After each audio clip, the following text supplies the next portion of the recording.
I almost quit when she called me because Harley was out. I was talking to Harley. Harley was talking about his frustrations. I'm 44 freaking years old. This is high school garbage. This is agreed. That is the reaction every adult should have when looking at this. Like, you just got sucked into high school garbage and it's affecting your career, his livelihood, because he wasn't making content. Like, this is... These boxers got screwed the fuck over. And now, I don't know if it's from the boxing, but it happened one night when I had a very hard sparring session. When I turn my head now, I see bright flashes on the side and left of my head. Jesus. Should you even be boxing anymore? Like, just stop turning your head, man. Have you been hitting the head that hard that turning your head makes you see bright flashes? This dude's getting fucking brain damage. I'm seeing them right now. Then just stop doing it. It happens all the time, and I never had that happen. Then that night, it started happening. And it was after 2 weeks in a row of hard sparring. And that was the hardest sparring I'd ever had. Didn't take me down, though. And then he had to take a knee. And he is a 27-year-old amateur boxer. Just saying. We're going to be looking at the Creator Clash 3. So probably the last time I cover Creator Clash 3. I don't care about everybody's little reaction to it. But I do care what the fighters have to say. Specifically if they're going to give us all that behind-the-scenes footage. And it looks like their biggest supporter next to Harley Morenstein is a creator by the name of Dad, who's fought in all three and won both Creator Clash 1 and 2, and he was planning. He worked very hard, from what I understand. He went all in on his training this time because he wanted to win the third time. But he has made 2 videos calling out Creator Clash 3. He's very pissed off that it's canceled. He was putting in a lot of work and very much looking forward to it. These are the people I feel bad for when it comes to Creator Clash. And like that event being canceled is these are the casualties of Idubbbz' little war with Ethan. Like, really? You couldn't wait till after Creator Clash to do the content cop? Views would have still been there. Hassan and all of them would have still, like, why did it have to happen when it happened? You could have done both of these things. It's clear that he didn't care about Creator Clash. He cared more about, this has all been about him. It's all been about him and Anisa from the very beginning. They don't care about boxing. They don't care about charity.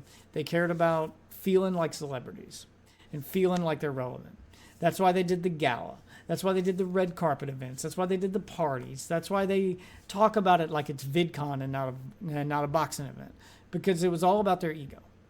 And when they were starting to lose relevance, that content cop was a desperate grab for more relevance with a new audience. And seems to have worked, because Hassan's audience is one of the most sycophantic audiences on the internet.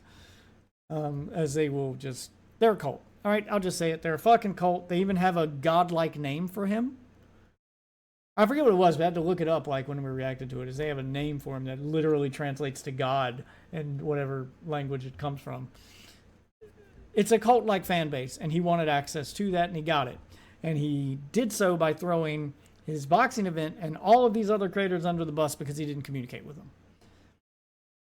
So Dad is rightfully pissed off, and he's made 2 videos on the topic. And I think he did an interview with Nicholas Diorio, which I usually don't watch other reactors react into stuff. I like to find the original videos. But if there is an interview we can watch, I am going to watch it. But first, let's hear what he said in his videos, and then see if anything new comes out in the interview. So we got Dad Tells All. So his first video is his tell-all video. This one's 20 minutes. Then he has a much shorter video where he's like, oh yeah, one more thing. So it looks like he might have forgotten something to put in it. So we're going to go check out Dad. Creator Clash 3 canceled. Dad Tells All on his YouTube channel, Nathan. So feels weird calling him Dad, but that is his creator name, so I guess that's what I got to call him. Have I tried playing Save the World on Fortnite? I haven't. I haven't bought. Wait, do I own Save the World? Wait, do I even own that? I might own it because it came in a pack I purchased, now that I think about it. No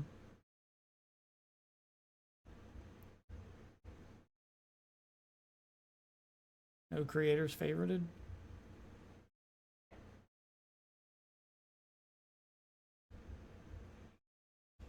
View creator. I want to put Epic as a favorite creator. There we go. All right. I know that's the only way to unlock like trophies and achievements. Do I have Save the World? There it is.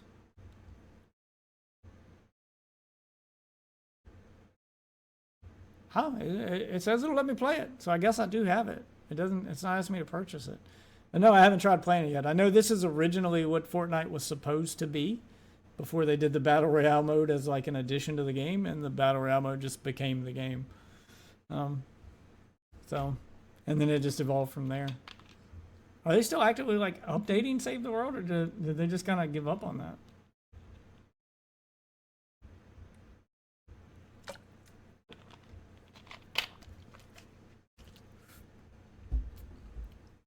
All right, anyway, Dad Tells All. Let's watch Dad Tell All while I go do some rocket racing. I almost quit when she called me because Harley was out. I was talking to Harley. Harley was talking about his frustrations. I'm 44 freaking years old. This is high school garbage. Well, this is... Agreed. That is the reaction every adult should have when looking at this. Like, you just got sucked into high school garbage, and it's affecting your career, his livelihood, because he wasn't making content. Like, this is... These boxers got screwed the fuck over. And the bigger ones will probably be fine, but it's people like Dad I feel bad about, because he wasn't a huge YouTuber. He's like mid-tier. He was probably making a living, but he's not rich like the rest of them. So not being able to make content for him is a pretty big hit to his income. And this was supposed to be the payday that was supposed to make that worth it. And then he got canceled. So what the fuck? Over what, he's right, high school garbage. This is a video I didn't want to make. Gotta love when a video starts like that. Jesus. But here we are. You didn't know, Creator Clash 3 is canceled. It's completely over. It's done. It's not happening. But I was hoping and trying and praying it would work out and things would be fine, and I'd be able to box for my third time. I'd have a trilogy in Creator Clash, and I'd have 3 first round wins. That was my goal, and that was my plan. I started training last November, and now here in July, I'm finally on pause with training because Creator Clash 3 is completely done. And even though Creator Clash 3 isn't happening, there still is going to be an effort to raise some money for the charity for Stand Up to Cancer. Aaron from Real Good, from Game Grumps, wants to try to still push people. I mean, it's great that they're still going to do stuff for the charity. And honestly, any of the donations they already got from Tiltify, which most of which came from Hassan's stream and not from the actual Creator Clash, but I digress. Like, that money should still be going to charity, I would imagine. It's the fighters I'm more worried about. Like, I understand, oh, you're not worried about charity. I didn't say I wasn't worried about charity. I said I'm more worried about the fighters, because charity is the charity money coming as a separate donation link from Tiltify should be its own thing and should be a guaranteed thing. So that money should already be secured. That was the whole reason in doing it with Tiltify instead of making it part of the event, right? Right? It wasn't that their big reasoning there? Ah, fuck, I missed. And do some fun things to raise money for charity, and that I would like to do my 24-hour dance stream. I mentioned it before. I was going to do it leading up to the event. I was going to dance for non-stop for 24 hours, and as I'm dancing, we're doing different things to raise money. Please stay tuned for that. Keep your eyes peeled. The good news is you will be able to see me fight at some point. I have been talking to Misfits Boxing. It will happen some point this year. I'm guessing around the fall. So, well, good. He's still able to use all the training and stuff that he put into it because he's going to go fight for a different venue, which is good. There are other avenues for creator boxing. Creator Clash just ain't it. Like, this needed to die. Misfits Boxing is a good one. What's the other one? Doesn't Keemstar have one, or did Keemstar stop doing his? Didn't he have like Happy Punch or something? But there's other avenues. It's not like all that training has to go to waste. Jesus Christ, it's honestly a pretty decent mode to play. It's still gain battle pass experience. I don't think they add new content, but there's hundreds of hours worth of quest. It's easy to mindlessly play while you play something while watching a video. I'm just trying to unlock Superman, then I'm probably going to switch back over to Fallout 76. I've been kind of checking out the new content and that. I haven't played it in a while, and that game has come a long way from when it launched, and it is honestly pretty awesome right now. I've been enjoying the fuck out of Fallout 76. It is what I wanted out of a multiplayer Fallout game. Finally, many years after launch. So it's worth playing now. There's that. Now, to begin, I'm really bummed that the event isn't happening, and I'm now here making this video when for so long I tried very hard to not be negative and not jump in on. Yeah, because you're right. It is high school bullshit. You're a grown-ass man. You probably want to stay the fuck out of this. You don't want to just whatever, as long as it doesn't affect the boxing event, let the kids have their drama, blah, blah, blah, blah. Yeah, that's probably how you feel about it. Like when my kids come home from school bitching about, like, I'm not friends with her anymore because she did this, and then Derek said this, and then I don't care, sweetie. I know you guys will be friends again in like a week. Who gives a shit? Yeah, like that's the adult response. They're children, and they're acting like children. On all the negative talk going on surrounding the event, I tried to be a very positive person publicly and promote the event and ignore all the stuff that was going on. But now it's not happening anymore, so it doesn't matter, and I'm just gonna say everything. Yeah, fuck it, go all in. Like, hey, I don't want to get involved in this drama, but it screwed me out of money, and it's not happening, and I don't care anymore. And this is like when the parent walks in the room after the kids are having their little drama or beef to be like, you're a dick, you're an ass, you did it, and just starts telling everybody about themselves. Yes, this is the energy we fucking need. Everything I've been thinking. I don't like talking about the money and the payments and complaining about that, but Creator Clash 2 and 3 have genuinely put me into a bad spot financially. The first 2 years at Creator Clash, we got $20,000. Every fighter gets $20,000 to cover your coach, protein, food, gym memberships, training. The first year, I saved a lot of money with the way I trained. Year 2 comes around. I'm now living back in LA. I wanted to work with my coach, who is still... Didn't he live in like the woods for a minute? Like, isn't that a thing he did for a while? Just because he was trying to save as much of that money as possible. So instead of getting a hotel room, he just lived in the woods and made content out of it. Which, props to you, man. That's what I'd be thinking about the money. Like, yeah, I need this money. I'm giving up content. He's at that level of creator where he needs this money.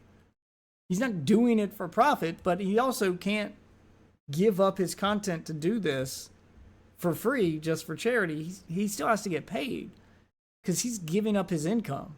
He's not one of these big creators who can afford to take that hit. So, and I think he was actually like living in the woods at one point, so he can save as much of that money as possible. In Portland. So in order to do that, so I got like an Airbnb. They have kind of made Fallout 76 free to play. If you're on Xbox, it's on Game Pass. It's playing on Game Pass. If you're on PlayStation, I think it's part of the PlayStation Plus catalog at this point. I know they gave it away for free multiple times on PlayStation Plus, though. Be for a couple of months. And so anyway, I spent all the $20,000 on promo, food, gym, training, and then I get back to LA after Creator Clash and I have nothing because I was expecting a bonus. The reason I spent all $20,000 that year was because this person tells me it's going to be bigger and better, which it looked like it was shaping up to be. Pausing for a moment to give an editor's note. I might do this a few times throughout the video as I'm going through it just to clarify and people understand exactly what I'm saying. When I say this person I'm talking to, I'm purposely not saying the name of the person. It's not. It's Anisa. It's Anisa. Or Idubbbz. It's one of the two. And at this point, do we even differentiate them as two different people? Ian or Anisa. It's people who work for the event. Oh, never mind. It's not Ian or Anisa. Paul's Andy. I apologize.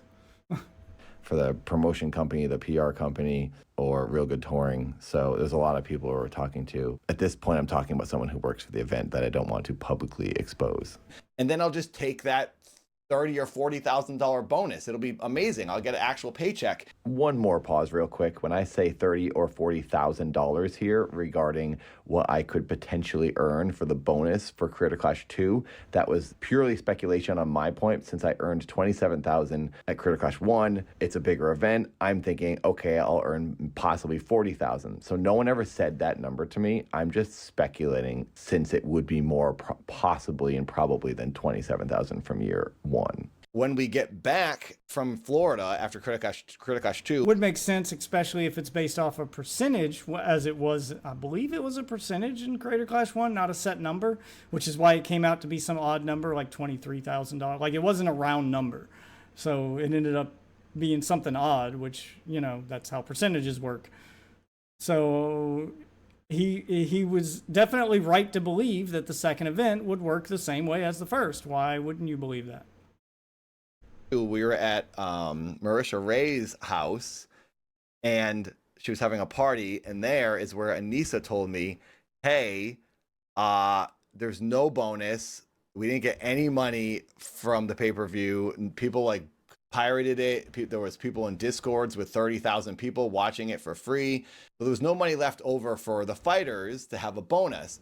And it's kind of like, I feel like Clark Griswold in a way, where like I'm banking on that Christmas bonus and then I don't get it. I'm probably over clarifying things with all these notes, but I do want to say I wouldn't be able to do this event if there wasn't some type of a bonus pay. Yeah, because you're giving up your income to train. Content creation is his income. He's at that tier of YouTube where he makes just enough money on YouTube to justify doing it full time, but not enough money to be able to like squirrel away a bunch in the bank to take a break if he needs to. He has to keep making the content. He's not there yet. He's not at that level of YouTube where like, oh, I'm making so much money, I'm just putting it in the bank. If I need to take a break for an extended period of time, I can. He's not. He can probably miss a couple days, maybe a week, but that's about it. That's the level of YouTube that this guy is. Hey, I unfortunately am not in a situation like some of the other creators on the cards that can just volunteer their time and put in all these hours boxing and still be able to pay their bills. I had to take this as a job because I need to earn money. I needed Creator Clash every single time to pay my rent. That's just a fact. Which, considering the amount of work and what they're doing, they should be paid. Now, we'll say that they should be also promoting the event as part of getting that paycheck. You are influencers, influence the audience to buy tickets so that everybody can get paid. Benefits you, benefits the event, benefits charity. Every creator should have been doing that. That should have been part of a contract that they had to, sign in order to do the event. And it forces them to continue making some kind of content during it so that they're not completely disconnected from their audience. Make a video once a week or whatever, talking about the event and tracking your progress. Just promoting it. So, which would have helped his channel. He probably should have been doing that anyway, but like all of them should have done that. But yeah, he needs, they do deserve to get paid for it. You can, just because an event's for charity doesn't mean no one can get paid. Both things can exist. Fact. I don't really want to admit that, but it's true. I wish I was in a position where I could have done this for free and I wouldn't have these complaints. So the reason I even took Creator Clash 1 was because I was getting $20,000 and I knew I could keep some of it. So this year 3, I get on the phone and I talked for an hour. And I was like, I really don't know if I want to do this. What I was told by this person, yes, you're probably going to make a check this time. A ton of people are going to watch it. The mistakes were learned from year 2. Well, now look at where we are. It was even worse than year 2. And now I don't know if it's from the boxing, but it happened one night when I had a very hard sparring session. When I turn my head now, I see bright flashes on the side and left of my head. Jesus. Should you even be boxing anymore? Look, just stop turning your head, man. Have you been hitting the head that hard that turning your head makes you see bright flashes? This dude's getting fucking brain damage. I'm seeing them right now. Then just stop doing it. It happens all the time, and I never had that happen. Then that night, it started happening. And it was after 2 weeks in a row of hard sparring. And that was the hardest sparring I'd ever had. Didn't take me down though. And then he had to take a knee. And he is a 27-year-old amateur boxer. Just saying. Well, what the heck does it matter? Because I just did it all. And now Yeah, no wonder he's fucking pissed. Like he is shaving years off his life right now. Like this dude is fucking risking brain damage for this shit.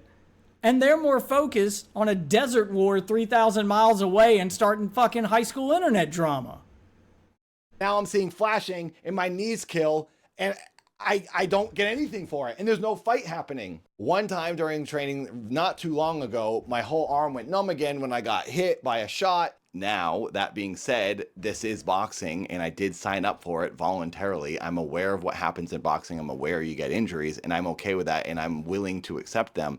It's just really disappointing and a bummer because now I don't get to even fight in the event or make a little bit of extra cash to help pay rent. Creator Clash 3 this year didn't pay us the $20,000. They paid us the first 2 years. We were offered $15,000 this year. Then I heard through Harley, LA Beast got the 15 and then additional 7,000. And I was like, what the heck, dude? I just talked on the phone for an hour months ago and got convinced to do this because I was told everyone was getting paid the same thing. Now someone's getting 7,000. I reached out, I was like, can I get that 7,000? Answer was no. Answer was, okay, we can get you a brand deal. That's not happening now. LA Beats makes more on us than us. He makes out with more money. I'm in 3. Because he's the title fighter.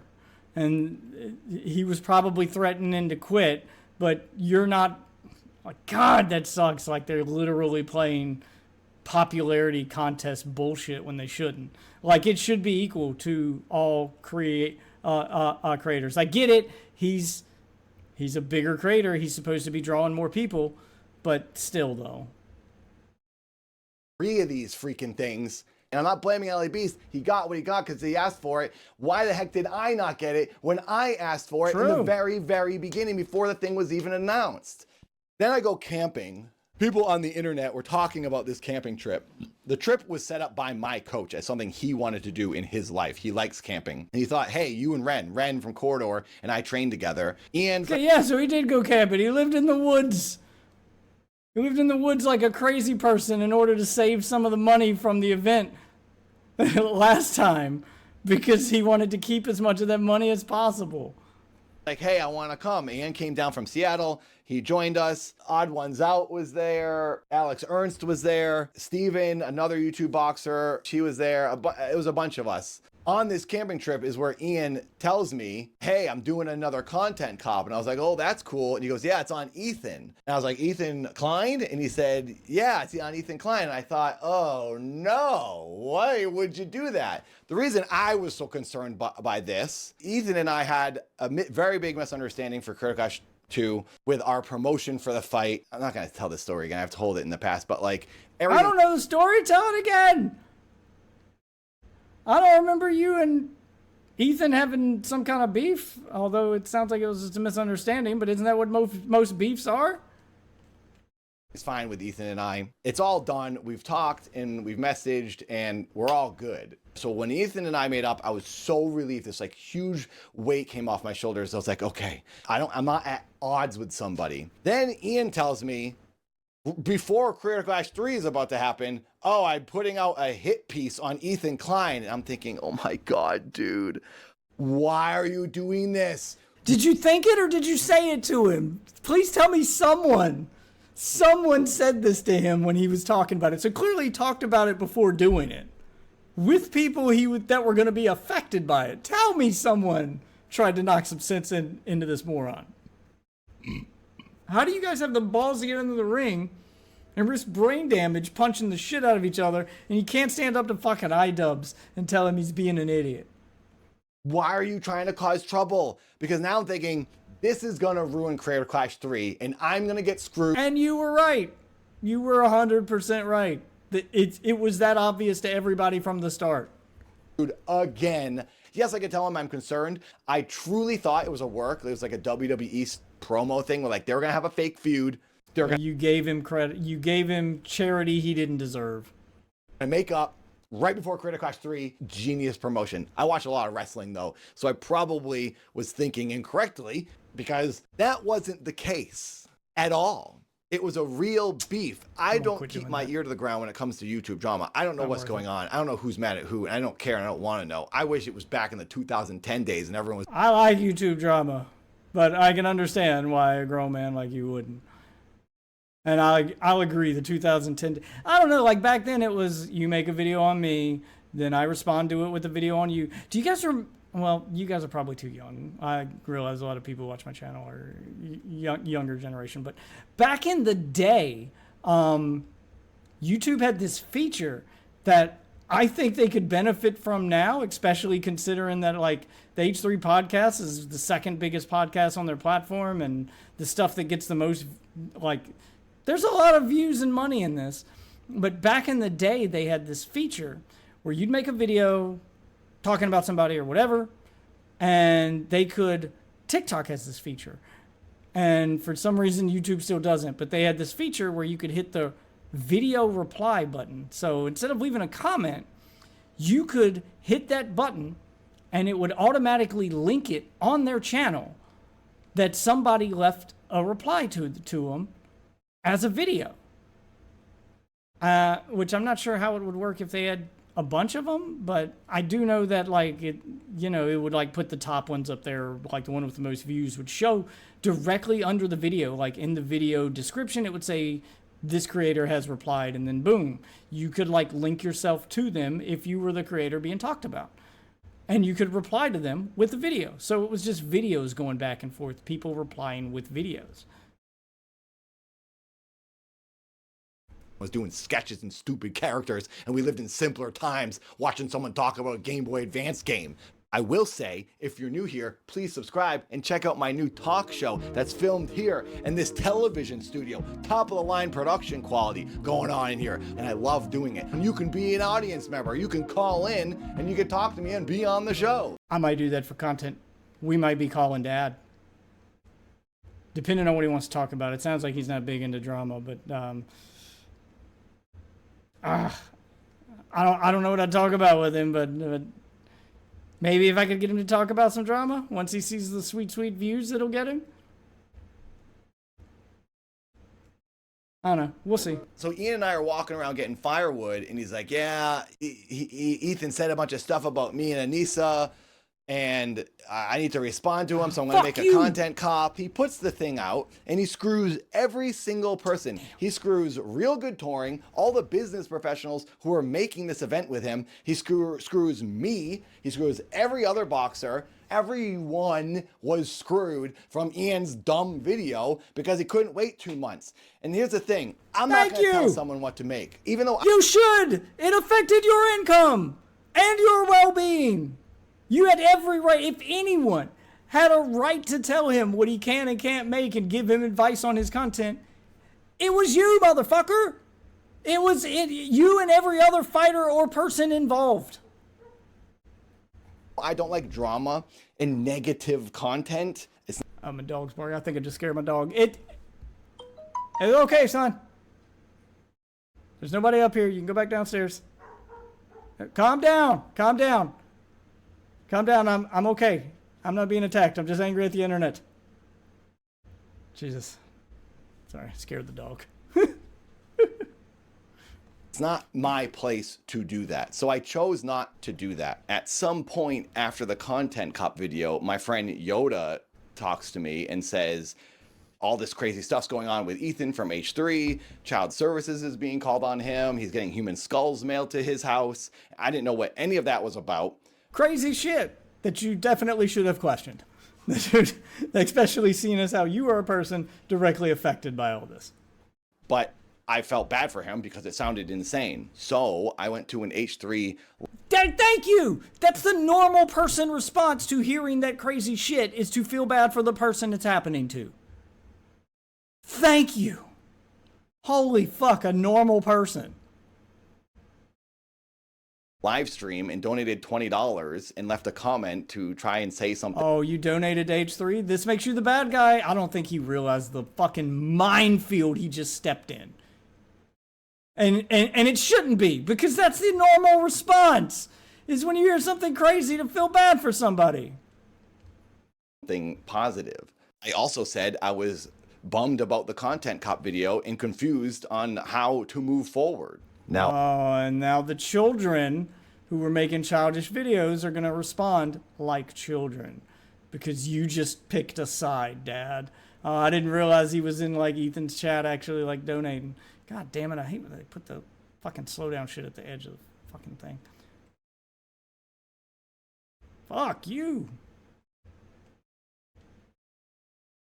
I'd like to clarify why I did this. I could have just DM'd Ethan on Instagram to say, hey, I hope you're doing well. But I hadn't talked to him in like a year, and I didn't know if he was going to respond to me. Also, I really wanted to publicly say, hey, this video is kind of weird in a simple way. When I said we're all kind of confused by this, I was sharing the sentiment. Oh my God! What is this course? I mean, did you guys see that recovery? Sorry, I don't supposed to be listening to you, Dad, but just, I am. I'm listening to you. Jesus, fuck this course so much. Of a few fighters that were genuinely confused as to why Ian and Anisa made this video when we all have an event coming out. So all the fighters had been very quiet and were like afraid to talk about things. So I thought if I made this donation, I could say in a sort of friendly way, hey, yeah, we kind of think this is weird. Hopefully it all blows over. What? I Where? wasn't trying to insult Ian or Anisa, but I was just addressing the obvious that, yes, this is awkward now. I'm sorry. And I felt that was not an unfair thing to do. No, it was very reasonable and normal. But unfortunately, normal's going out the window with this entire fucking beef. Just look at, Jesus, just look at my comment section. Or any comments. If anyone makes a video even remotely talking about this shit. And the next day, Anisa texts me a screen grab of my donation, and she says, is this real? Anisa took that as I was supporting her enemy that she has chosen, by the way. Ethan and Atri are not my enemy. So then Anisa makes me feel guilty and bad for what I thought was a nice thing. And she's like, oh, I can't believe you would do that. I'm 44 freaking years old. This is childhood, high school garbage. What the heck are you doing? I was texting Yoda, my friend, about this, and I said, I think I'm gonna walk. I'm not dealing with her. I can't do this right now. I almost quit when she called me because Harley was out. I was talking to Harley. Harley was talking about his frustrations. I was saying, yeah, Anisa just called me. She tells me, this really hurts us that you would say this. Because in the donation, I said, I would say something really nice confusing to for all of us. I don't know when I put that video out. It hurts you that I said I'm confused why you're ruining the event? What are you talking about? It hurts you more that you put your video out, not me being upset about it. Oh, I burned a building down. Now everyone's complaining, and it really hurts me that everyone's complaining about my fire I caused. What the heck are you talking about? She acted surprised that I made that comment on the H3 stream when she said, but Ian told you he was making that video on the camping trip. But just because he told me he was making a dumb video doesn't mean I should just automatically be okay with it because I heard about it beforehand. I can still think it's a dumb idea to put out when you're simultaneously putting on an event that's supposed to be non-political and not tied to any drama. Now at this point, online, all anyone is talking about is how Creator Clash is failing and it's a disaster. So I thought in order to... Dude, that course is ass. to combat some of this negativity and maybe try to sway some people into having some sympathy for the fighters and maybe put a positive spin on all this and get people motivated to support the event, I thought... Dad should have told Ian not to drop the video. I mean, yeah, he should have. And I think he's realizing that, like, in hindsight, I should have pushed back harder against it. Because I'm hoping, like, that little freak out moment he just had right there was, like, the freak out moment he had to Anisa. Like, she needed to just have that fucking yell at her, like, the fuck are you talking about?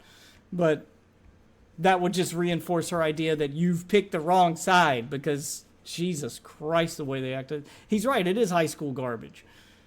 But I'm glad he didn't because we got all of this drama. I'm not glad he didn't. I mean, the drama's fun, but these people lost real shit. And he probably has a concussion or multiple, or he's definitely like done some permanent damage to his head. If turning his head makes him see flashes of light, like, no, I don't want that to happen. Like, if I could trade in all the drama to make sure that dad doesn't fucking shave 10 years off his life or go blind, yeah, that's what I'm gonna pick. Holy shit. I would go on Keemstar's podcast. And Keemstar has an audience who actually watches YouTube boxing. But before I could go on the podcast, Ian... Yeah, so he is doing Keemstars. I thought Keemstars was Happy Punch. Is that the one he's talking about? Because he said Miskiff? Maybe... Wait, is Miskiff the name of a creator? I feel like I've heard the name Miskiff before, and I don't know who the fuck that is. Is that a creator, or is that the name of the event? Or another person helping with the event? Because I thought Keemstar's thing was called Happy Punch. Saw a thumbnail Keem posted with my face on it saying I was going on his podcast. So Ian calls me and says, we'd rather you not go on his podcast because we don't know what he's going to say. Fuck you! Especially if the event's done, fuck what you want. I don't care. I'm going to do what I want to do. Fuck you. You don't control me. God, I hope he had that moment. I said to Ian, it doesn't really matter what Keemstar Yes! says because he's going to talk trash about the event regardless, whether I go on the podcast or not. If I go on, maybe I could at least combat that and try to sway some people don't and do defend that. the event and make people kind of feel some sympathy for me and the other fighters and possibly for you, turn yes. the tides and get people to come around on this. Ultimately, I told Ian I wouldn't go on the podcast because now I'm thinking I'm rocking the boat. I don't want to make people upset. God, how are you so... No, fuck making people upset. People are already upset. And it's not your fault. You are one of the people who should be justifiably upset. Fuck that. Fuck that noise. God, how do you have the balls to step in the ring and do all that punching, but then you just turn into a total bitch when it comes time to confront these two? What the fuck is so intimidating or special about them? I don't get it. I genuinely don't get it. Why so many of these creators are so fucking spineless. I don't want to get Ian and Anisa to kick me off Creator Clash because I'm... Oh, so this was before it ended. But fuck it. Like, at this point, you should have been able to tell this was a sinking ship. At least be the guy who tried to save it by being honest. Maybe it's just me. I couldn't do that. I could not just be honest. Being controversial or I'm stirring the pot and causing problems. I really didn't They stirred the pot. It's their pot. want to get kicked off. And I also didn't want Anisa to call me and get after me again for doing something that she didn't like. I thought this was too risky for me and I was jeopardizing my own stance in position in this event. So I said, fine, I won't go on the podcast. But the whole time I'm thinking, I really do want... Miskiff is a creator. I know I've heard the name before. What the fuck does he make? Twitch streamer? Does he do video games or something? Like, I know I've heard his name before, but I've never watched any of his content. I don't know the first thing about Miskiff. want to do this. I want to go on there and talk to Keemstar and try to promote the event and face all this criticism and try to do some damage control because no one was doing that. But I did also get injured that day in sparring. My arm went numb, which is a thing that happens sometimes when I got hit. So I had to go to the doctor. So it was probably for the best that I went and got that checked out. But I did say to Keemstar, I would like to come on the show later and talk about this because it was something I wanted to do because nobody else was doing any damage control for this event. Now, every fighter in Creator Clash 3 was offered $15,000 to cover their fight training, except for LA Beast, who I guess got which is less than what they got in the past. From what I understand, like getting a good trainer could cost you upwards of 20 grand, which I think 20 grand is what they got last time. 7,000 additional because he said his training cost more than that. I don't know if anyone else got additional money. As far as I've been told by the event, he was the only one. Regardless, I'm not sure how much I trust them at this point. Yeah, I don't know how much I trust them at this point. when the event got postponed, I'm willing to bet that some of their other big creator friends or the people they were trying to suck up to probably did get extra. Or were supposed to get extra before the whole thing went tits up. I think he streams video games. I don't know. I never watched his streams. I just seen clips of him playing Smash, Super Mario 64 and in the gym. Okay, yeah, that's what I thought. He's one of those kind of creators. Kind of, you know, train wrecks, OTK kind of stuff before they all went political, I guess, and all dived headfirst into drama. Which maybe we'll see his name pop up here some more. Maybe he'll start doing some drama stuff after this. Maybe he'll drop a video on Creator Clash 3 and we'll have to dive back into this. But after this, I'm kind of done because I feel like between Harley Morgenstein, the documentary couple that told all, and Dad, I feel like we've got enough perspective and behind the scenes to see how big the shit show was that we got a pretty full picture of what happened. It's the obvious thing we all thought happened, which was they tanked it because they chose internet drama and clout over the event. They threw everybody and their whole event under the bus to chase internet clout, which is pretty much confirmed. They offered everyone an additional $10,000 as an extension to extend your training until October. A lot of people couldn't do the event now because it was getting extended. Myth dropped out, LA Beast dropped out, Freddie Wong dropped out. I didn't drop out. I thought about it. I thought, is this worth doing? And then ultimately I thought, I really want to box. I've been training for so long. I don't want to stop this and I want the event to happen. And I really want to get in that ring a third time. Also, that $10,000. He was staying optimistic and hopeful and trying really hard, but he was trying his best not to make it work, and ultimately it was doomed to fail. Like if he was more plugged into internet drama, because it sounds like he's the kind of guy who tries to avoid it because again he's an adult and it's all high school bullshit. I'm that weird adult who's into it because it's just fun for me, and it's not like I would be as pissed off as him if it involved me. But keeping up with this, talking about drama that doesn't involve me, it's my version of a reality show. It's fun, but I get it. That's not normal for an adult. Most adults are like him, which he's obviously a bit older, and he's just trying to stay the fuck out of it and make this event work. If he'd been more plugged into internet drama, he would have known immediately that Idubbbz' idea to pick a fight with H3 would tank this entire event. H3's audience was pivotal to making this work. He should have been trying to make that friendship work, at least in front of the eyes of the public until after the event, because then H3's audience would have bought tickets to the event. It had a chance at being successful. Not saying it would have, because Creator Clash 2 wasn't a success, but it would have had a better chance than, doomed to fail like it is now. So it would have had a chance to succeed. And then after the event, drop your nuke, stab Ethan in the back, and do your drama. So you could have used his audience and then used Hassan's audience for clout next. Because that's all he's doing. He's jumping from audience to audience. $10 will help me out. In addition to that $10,000 extension dollars, I was going to get now a cut of Ian and Anisa's 34% that they were going to get paid. But since they've dropped out, all that money will go to the fighters. I'm thinking this is great. And on top of that, I would also potentially get a bonus check after the event sells out. They'll split up extra money with all the fighters. So I'd get 3 types of payment. I'll get that $10,000 extension and then the 2 bonus checks, we'll call them. But now that the event has been canceled, I'm not getting that extra money. I'm not getting that $10,000, even though I did some of the extra training, because the event's canceled now and it's just over and there's just no more money. And it's really messing me up, and it's really hard for me to be. Yeah, and it's probably really affecting your budget because you didn't get to make any content, and he's probably in the red. The other creators are probably fine and they get to make some content out of it and they didn't lose out too much because they're already rich. But guys like him, and there were a couple of other creators, because we looked up the card for Creator Clash 3, there were a couple of creators that were in the same boat as him where they got a couple thousand per video and they were probably making a living on YouTube, but they couldn't afford to be completely devoid of content for the next, couple months or however long this takes. They got to have some money coming in. Be okay with this. That's why I'm making this stupid video, because I'm upset. It sucks.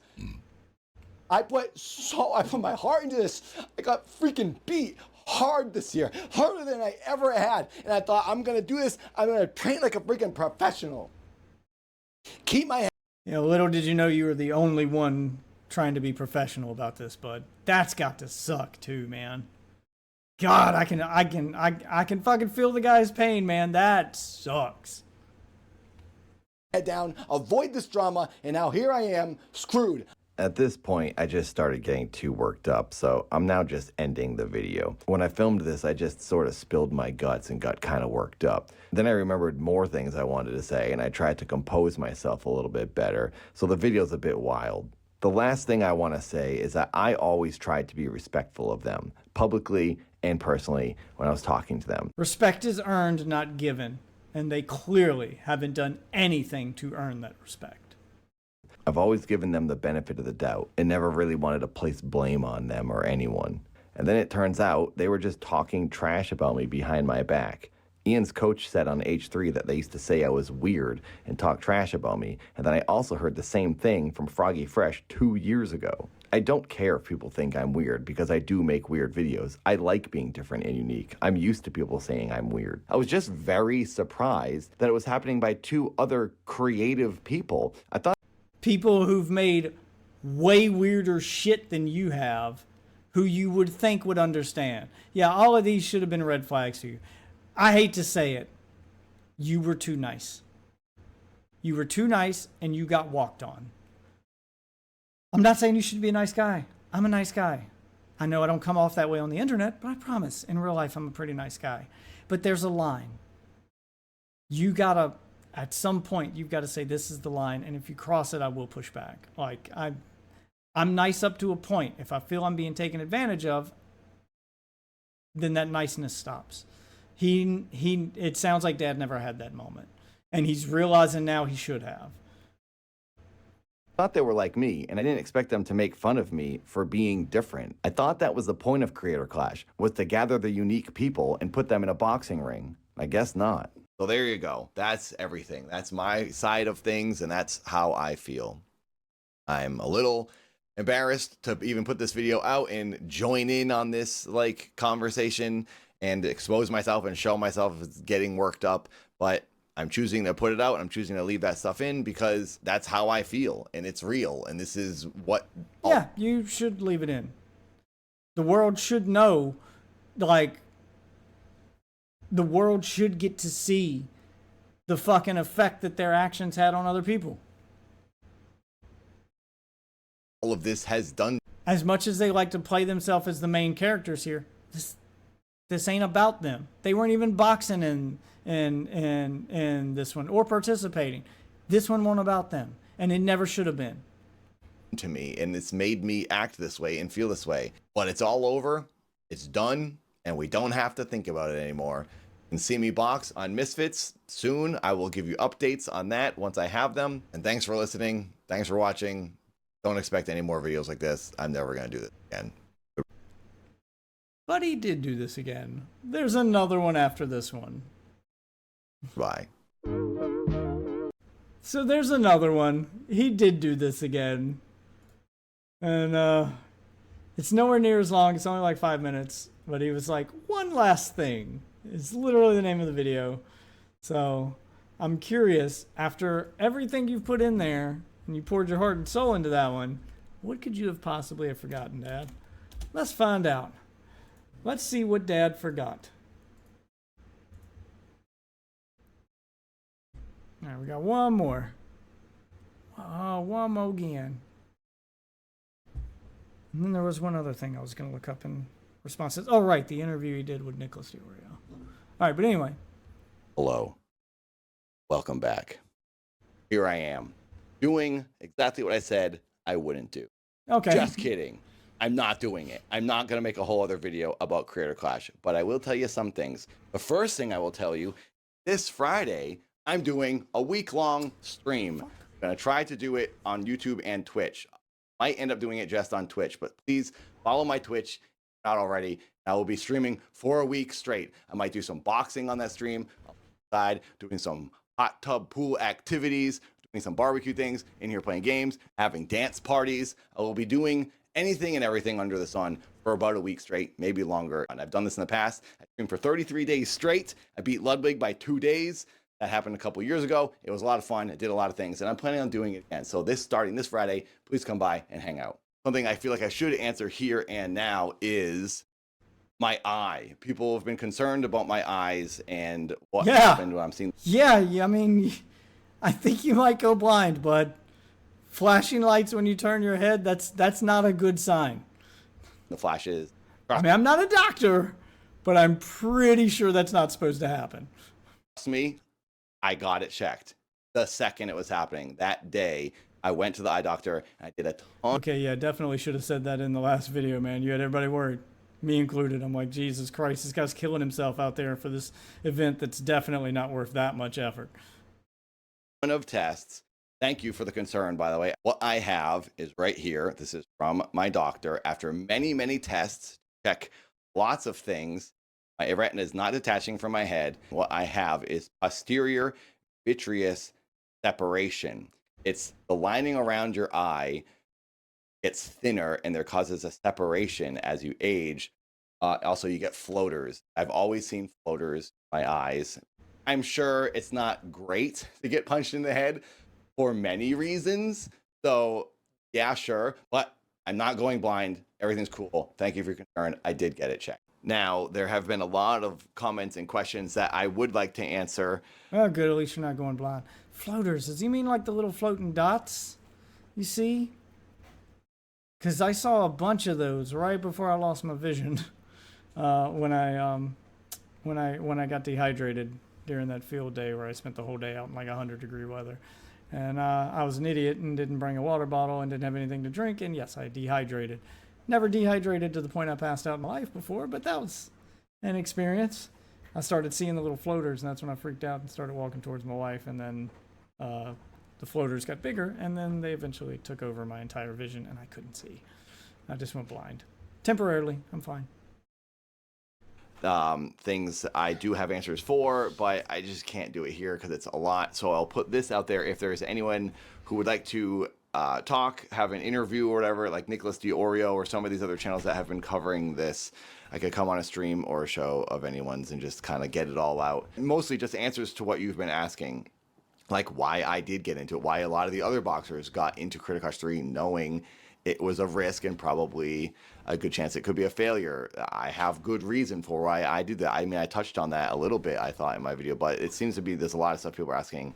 So if anyone wants to talk about it, I'm down. Now, I'll leave you with this. It's something I feel... Okay, so this is how the interview happened. Nicholas DiOrio must have seen this video. He got called out by name, and looks like he took him up on it. So we'll see how that interview went. And those interviews on Nicholas DiOrio's channel are done live, so it's not going to be edited. So if he did get emotionally worked up or something during that, we're going to be able to see it. Because I don't think Nicholas DiOrio edits stuff like that out. He just hey, here's the interview, let's go. This is what happened. Not a lot of people saw, and I wish more people did see. It was my initial Crit Crash 3 promo announcement video for when the event was announced, and in it, it's the closest version to myself. I play as myself or dad, or this boxing dad character I've been doing. The angle is a grumpy, old, beat-up YouTuber man who wants to go and get vengeance for his failed career in life. I figured it. Dude, that's not a bad play. Is to turn this into like your backstory for why you're, because I know Keemstar's like a wrestling fan, so he's all about like having storylines and stuff go along with his boxers to add some drama, to add some reason for people to watch, because people like the drama. People like their, yeah, that's cool. Turn it into a persona. That's not a bad idea. So you can have like this WWE style boxing event with Happy Punch. I'm sure that Keemstar would be all for that. It was kind of funny, and I'm actually pretty proud of the video. It shows a lot of the things I've done in my life, in my YouTube career, and my television acting career that I'd like to show you guys if you want to watch it. And it would be nice to continue this version of myself in another boxing event someday. So please watch this video. Hopefully it makes some of you laugh and smile and all of the above. All right, I'll talk to you later. Goodbye. For 31 years now, I've been making videos. Oh, so this is his backstory. This is like his. Hey, look, he's already doing promo for the other boxing event. Yeah, because Keemstar's gonna be on board. Because Keemstar actually knows how to run a boxing event. And most of these kids have been alive, throwing my body around like a piece of trash in the back of a garbage truck. Now I do feel like a piece of garbage. Paid the price for being too committed to the bit. Living in character, going big, going hard, knocked out teeth, pinched nerves, numb arms, chipped spine, shattered foot, bones ripped out of the socket. God, I've never seen his content before. It really just uses you getting your ass kicked over and over and doing dangerous shit. Holy fuck. Glass in the face, locked toes, and torn knees. But at least I'm pretty. How has he not gotten a bigger YouTube channel than this, doing this shit? Most people would have gave up. I mean, props to you for the commitment, man. Most people would have gave up a long time ago with the amount of shit that you're doing to yourself to try to make your YouTube channel big, and you're not bigger than you. I mean, almost 500,000 subs, but your videos still only get like 50, 60,000 views. Nicholas Iorio is getting that sitting on his fat ass playing Fortnite and talking to people. Yeah, including you, which we're going to watch next. These kids now have it easy. They're all getting rich making 5-second cell phone videos. It's a reminder that I still don't quite fit in. I'm still in the weird part of the internet. I've been here so long, I'm the old man now. The old man that never made it. Well, this old man will show him what happens when you're committed to the bit. I'll show him what happens when the world says you should have given up long ago. I'll show him what a lifetime of rejection, heartache, pain, and failure can do to somebody. I'm not a great boxer. I don't have skill. I never claimed to. But what I do have is a deep sadness and rage that pushes me harder than any force on this goddamn planet. And I hope you hurt me like hell. I'm the oldest one on the card. Again. A 44-year-old going up against a 28-year-old. My opponent wasn't even alive when I made my first video. He wasn't even alive when I got in my first fight. Well, we'll see how alive he feels. Look, if this boxing thing don't work out, Dad, you might have a future as a stuntman. You could be Larry David's stuntman for the reboot of Curb Your Enthusiasm. Doesn't he kind of look like Larry David? If they ever make that Les Grossman movie. There you go. After my next one. You can't stop me. I can't even stop me. I'm cursed to drag my body through this insanity until the end of time. You better get ready, because I've been ready since before you even existed. The old man's gonna show you how the day one YouTubers do it. All out hell. Creator Clash 3. Dad's not messing around.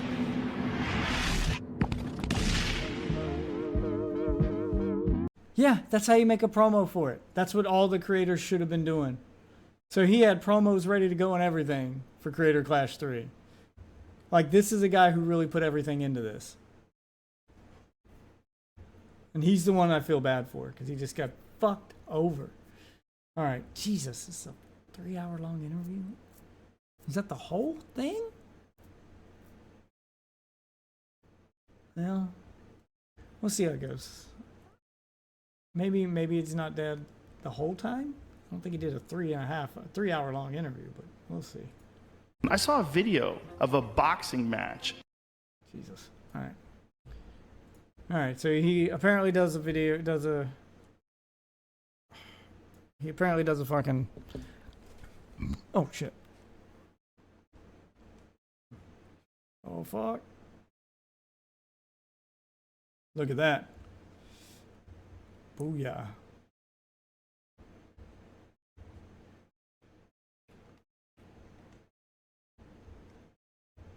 And that was a challenge. Awesome. I was just trying to keep myself from dying so I can pull up this piece of content. Yeah, so So he did this interview with Nicholas Diorio.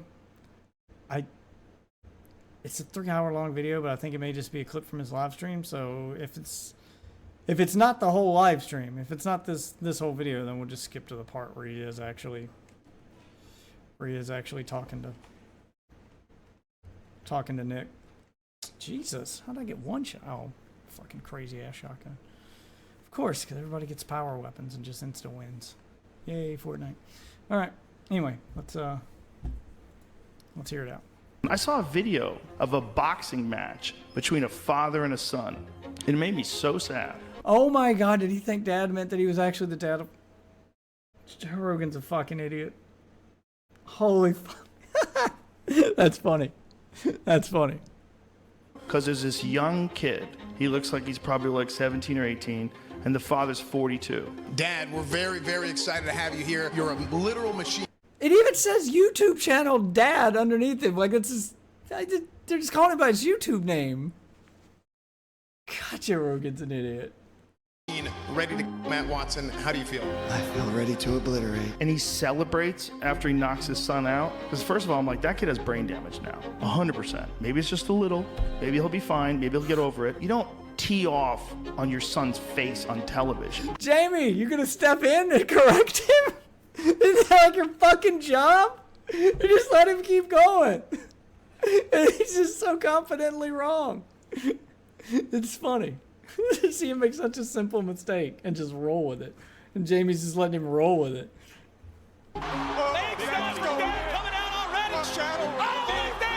God damn! Skinny, and the father's kind of jacked. Not too jacked, but, you know. Those punches are clean. Yeah, Dad looks like the only one who actually put the fucking work in, man. Look at some of these hits. He's fit. You failed. You failed as a man. Yeah, this is it. That's not exactly what was happening. It's not? What is it? They're not. Thank you, Jamie. About time. Not father son. Oh, why does it lie?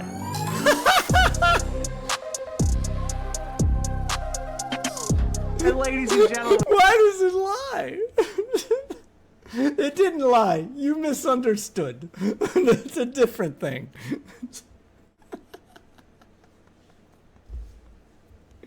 Oh my God. ladies and gentlemen, Dad is calling right now. Hello. Hey, what's going on? Oh, it really is going to be the whole video. All right, here we go. So he said he was done, but he wasn't really done. Because Nicholas Diorio took him up on that interview offer. Let's fucking go. On? Do you prefer Nathan or Dad? Whatever you want. Nathan is my name, but everyone knows me as Dad now. So whatever's faster and easier for your mom. Well, I think we're gonna. I'll probably go between the two because I'm like stupid. Yeah. But I mean the right. Dad character, I guess, is related to Creator Clash. I didn't know it was a character. Oh yeah, it's a whole channel. It's a whole like storyline. There's music videos and albums. The reason I chose Dad for Creator Clash was I don't even really look like Dad during Creator Clash, honestly, but Dad was like my popular thing at the moment when I did Creator Clash, so I just went with Dad because it's more memorable. Mm-hmm. And I did wear the tie and I kind of did the crazy face, but I normally like shave the top of my head and do everything. See, he has 2 YouTube channels. I'll have to look up his Dad channel then, because that might be where all his views is. Maybe he's a bigger creator than I thought he was, because his Nathan channel, the one under his actual name, I mean, he's got a decent number of subscribers, but viewership-wise, he was, a couple thousand. Not super huge. To get into it, but I didn't want to do that. So anyway. You want to get started? Sure. Yeah, so I've seen some, before you start, real quick, just as an FYI, as we're going through this, if you want to think of this, I've seen stuff that you said here and there. I've seen some other people talk about it. I haven't really listened to what everyone's saying. I'm just don't really want to. But things I have heard, a lot of people have gotten things very confused with the money and the amounts. I can tell you exactly everything from the beginning to end, so it never has to be talked about again. If that matters, I don't think it really matters ultimately anymore because it's all over. But I know everything. I know. It still matters. It still matters. I mean, it probably doesn't matter to you because you're not getting the money now, so you don't care. But so that Idubbbz and Anisa get what's coming to them, we need to know how badly they screwed everyone over. So the money matters. It matters to see how poorly they ran this event and how much they screwed everyone over. And, more importantly, had the event been successful, how much they were going to still screw some people over. Because people were getting screwed even if it was successful. I am certain of that now. Like, that much should be obvious now. That, like, even if it had been a success, they weren't going to pay everybody fairly. Dad was obviously going to get less than LA Beast. Like this wasn't going to be a fair thing from the jump. There were going to be some people getting screwed no matter what. Who got what, when they got it, who asked for it in advance, who didn't.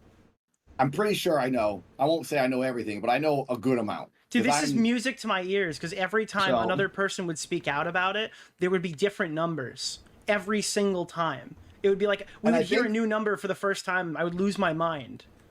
I think what people is happening is people are mixing the numbers. It's usually the same 3 numbers that are correct, but they're not said at the right event and right time. Yeah. So I think it's just confusion. Let me just run through what I think to try to. Well, let me run through what I think, and then you can correct me, because I think I can get most of the way there.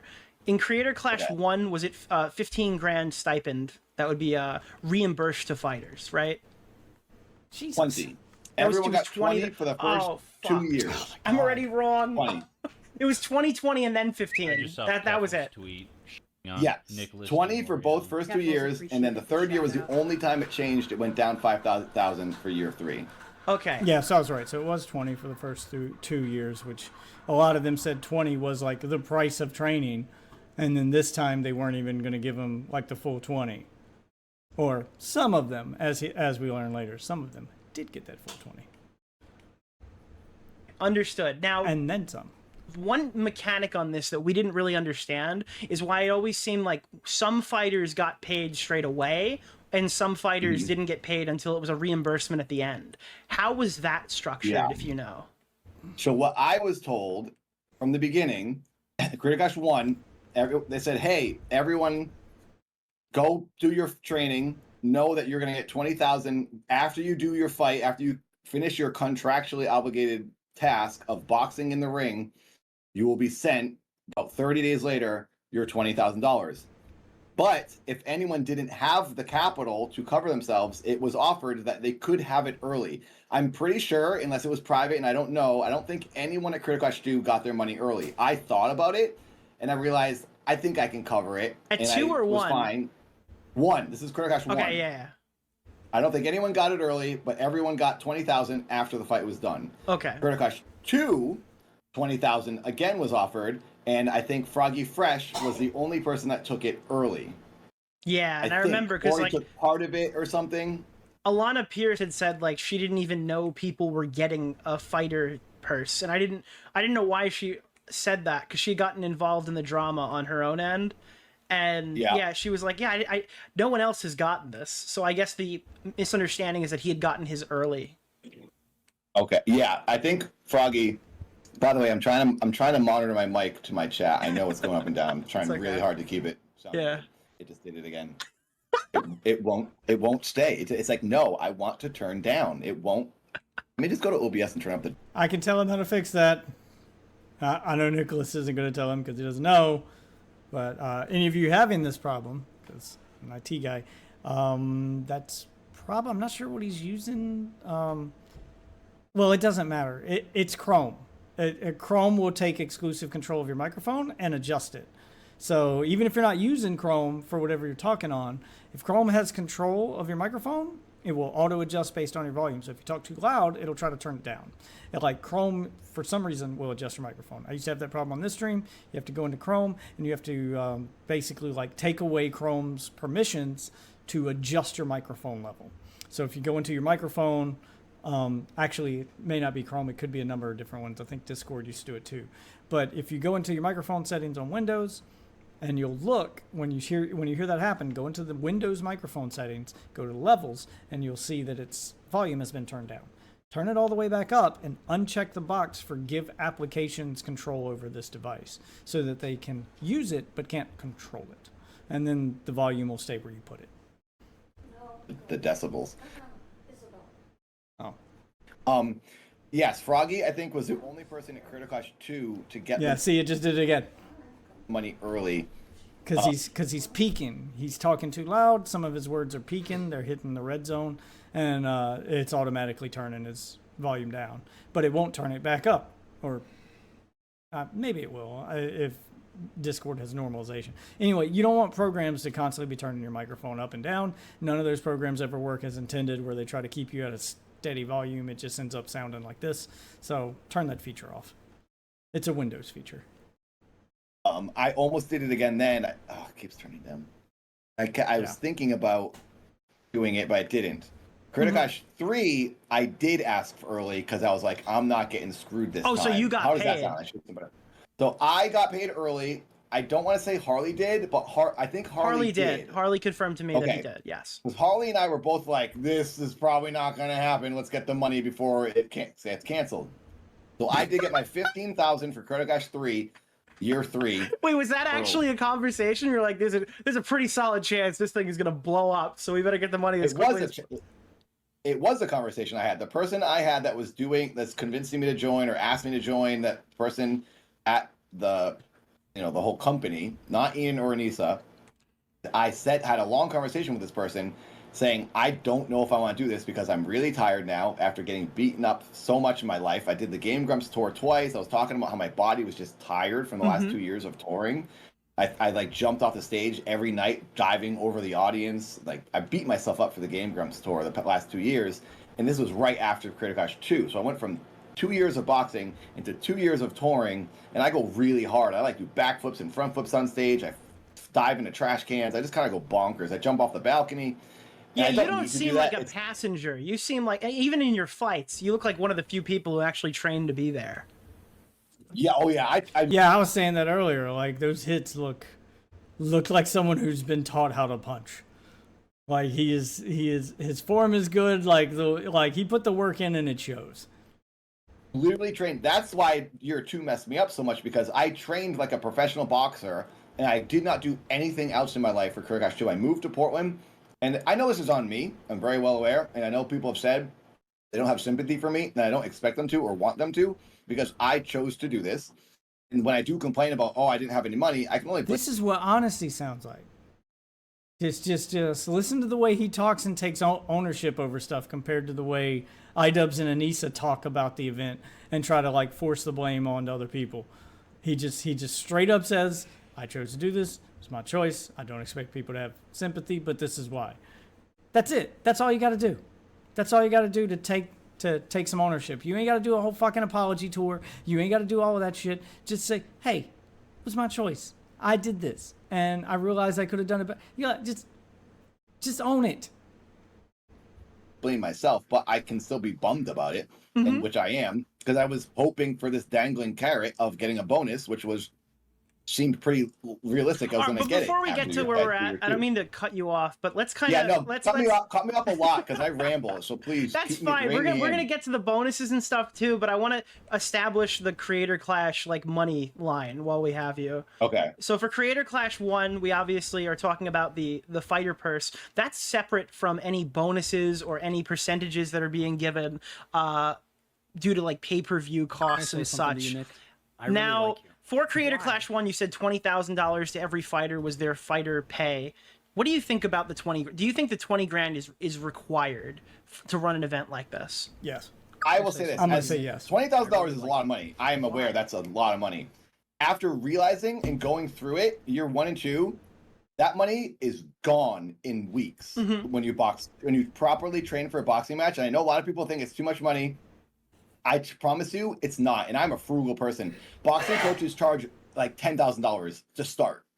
Like if you want a real boxing coach, it's like $10,000, and then you can get gym membership. You have to buy all your gear. You have to do a lot of stuff. Buy tons of food. Also, that money is also to cover. They know these YouTubers are now not making as many videos if they're training. Yeah. So it's to cover your lost wages that you're probably gonna have, because you're now boxing so much. So that $20,000 I think is fair. It covers most of the training and the coaches, and then it also covers the wages you will lose as you're not working as hard. For me, it was great. Which is what I expected it to be. That's what I would imagine it was for, because people like him aren't making as much money because they're not making content anymore. So they need some kind of income while they're doing this. If you want them to train, you want them to take this seriously, and you want them to sacrifice their time. And when you're an online creator, your time is money.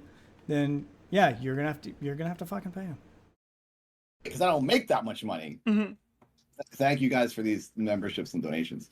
So yes, I do believe that 20,000 is kind of the bare minimum when you think about it, and especially also you're literally getting beaten up. And this is people who don't get beaten up in their lives. A professional boxer wants to do this as their dream. Sure, maybe they'll do it for cheaper and they'll not take much money. But someone who's doing this for a charity or for like a one-time thing, that's a lot to ask of somebody. So like, yeah, make a little bit of money off of it. I don't think a lot of people realize like how much goes into actually properly training for and preparing for a boxing match if you've never boxed a day in your life. Unfair. $20,000 I think is very appropriate because these coaches charge a ton, especially LA coaches. It's like $20,000. That's what they ask for before they even talk to you. Yeah, that's your foot in the door. So I'm not going to hammer you here on this because I've kind of said my piece on it. But I guess the pushback to that is that the majority of amateur boxers will do this for, they'll pay out of their pocket for their own stuff, and they'll get like $1,000 on fight night if they win, less if they lose. But you can't compare the two, honestly. It's not really fair to do because those people have the hope and the dream and the potential to make a lot of money later. If you're doing this one time, you're not getting anything else out of this. But the you're thing gonna get beaten up, get brain damage, and then be done. But the thing is that you guys are like, you're getting like probably 4 years of their ad revenue or more. Not ad revenue, of their fight revenue, of their fighter purses, like if they go pretty active just for doing one fight. And I don't think people would be mad at you as much if it wasn't constantly touted like, this is for charity, we're doing this for charity. And that was something that they... Which isn't his fault. That's 100% on Idubbbz and Anisa for misrepresenting the charity aspect, as they put it, before they turned it into a charity event, before they reframed it. So that's 100% on them. They had leaned up, and I know that's not you. You're not the "it's for charity" spokesman. That was more of the other fighters. The whole thing. Yeah, I totally understand the complaints. I really do. But as someone who's not directly responsible for that narrative being created, I'm not going to hold it against you personally. Yeah, I know, but I don't think anyone would do it if it was like, here, we're not going to give you anything, or you get $5,000 or $10,000. I really don't think people would do it, and you wouldn't have an event. So charity would get nothing, and the audience would get nothing. It wouldn't exist. So you just realized he's also playing Fortnite, so we're getting Fortniteception here. Kind of have to give someone some incentive. Be like, okay, at least you're covering my training. That's all the $20,000 is. It mostly just covers the training, and that YouTuber gets nothing. They get to do. Am I doing this wrong by using a face cam? I feel like most of these commentary channels don't use a face cam, but I thought this is because they didn't want their face out there. But, you know, I have balls. Or I'm an idiot. I don't know. Should I stop using a face cam? Should I? Like, would you guys get more out of this if I just use a fucking avatar like he does, or Queeman, or J-Stock, or all those other guys, where they just use some weird fucking animated avatar? Would that be... Does that add anything to this? Is that what I'm doing wrong? The match, but you don't have to spend your own money to do it. That's actually a good transition point, because it's not like they got nothing, because they did. I feel like my face is animated enough. You guys get to see the reactions. You know, like that adds more, but I could be wrong. Papa Gut goes face cam. Yeah, no, him and Chud do too, but I feel like they're kind of the outliers. I feel like most do this. Like Queeman does it, like Imrao does it, Nicholas Fiorio does it.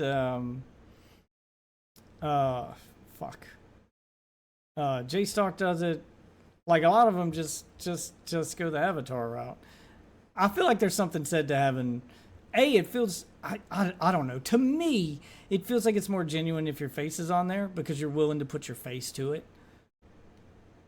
It just feels like you're owning it more. Plus you get to see the actual human reactions to stuff, so you can tell when someone's faking a reaction or whatever, because and you can tell if I feel like some of them get up and do empty chair streams. They just have headsets on and they're talking through a headset microphone, which I might switch to my headset microphone for the next section, so you can compare the two audio sources between using the launch model Blue Yeti I've had forever versus the microphone built into my headset I never use. as I think I may be able to use the microphone. I'm only thinking about it because the microphone built into my headset, I feel like I can use that, and you won't get, because my wife just turned the fan on, so you probably got some background noise now. And I was trying to not use any fans at all for the content to see if there was a difference, which made it really hot in here.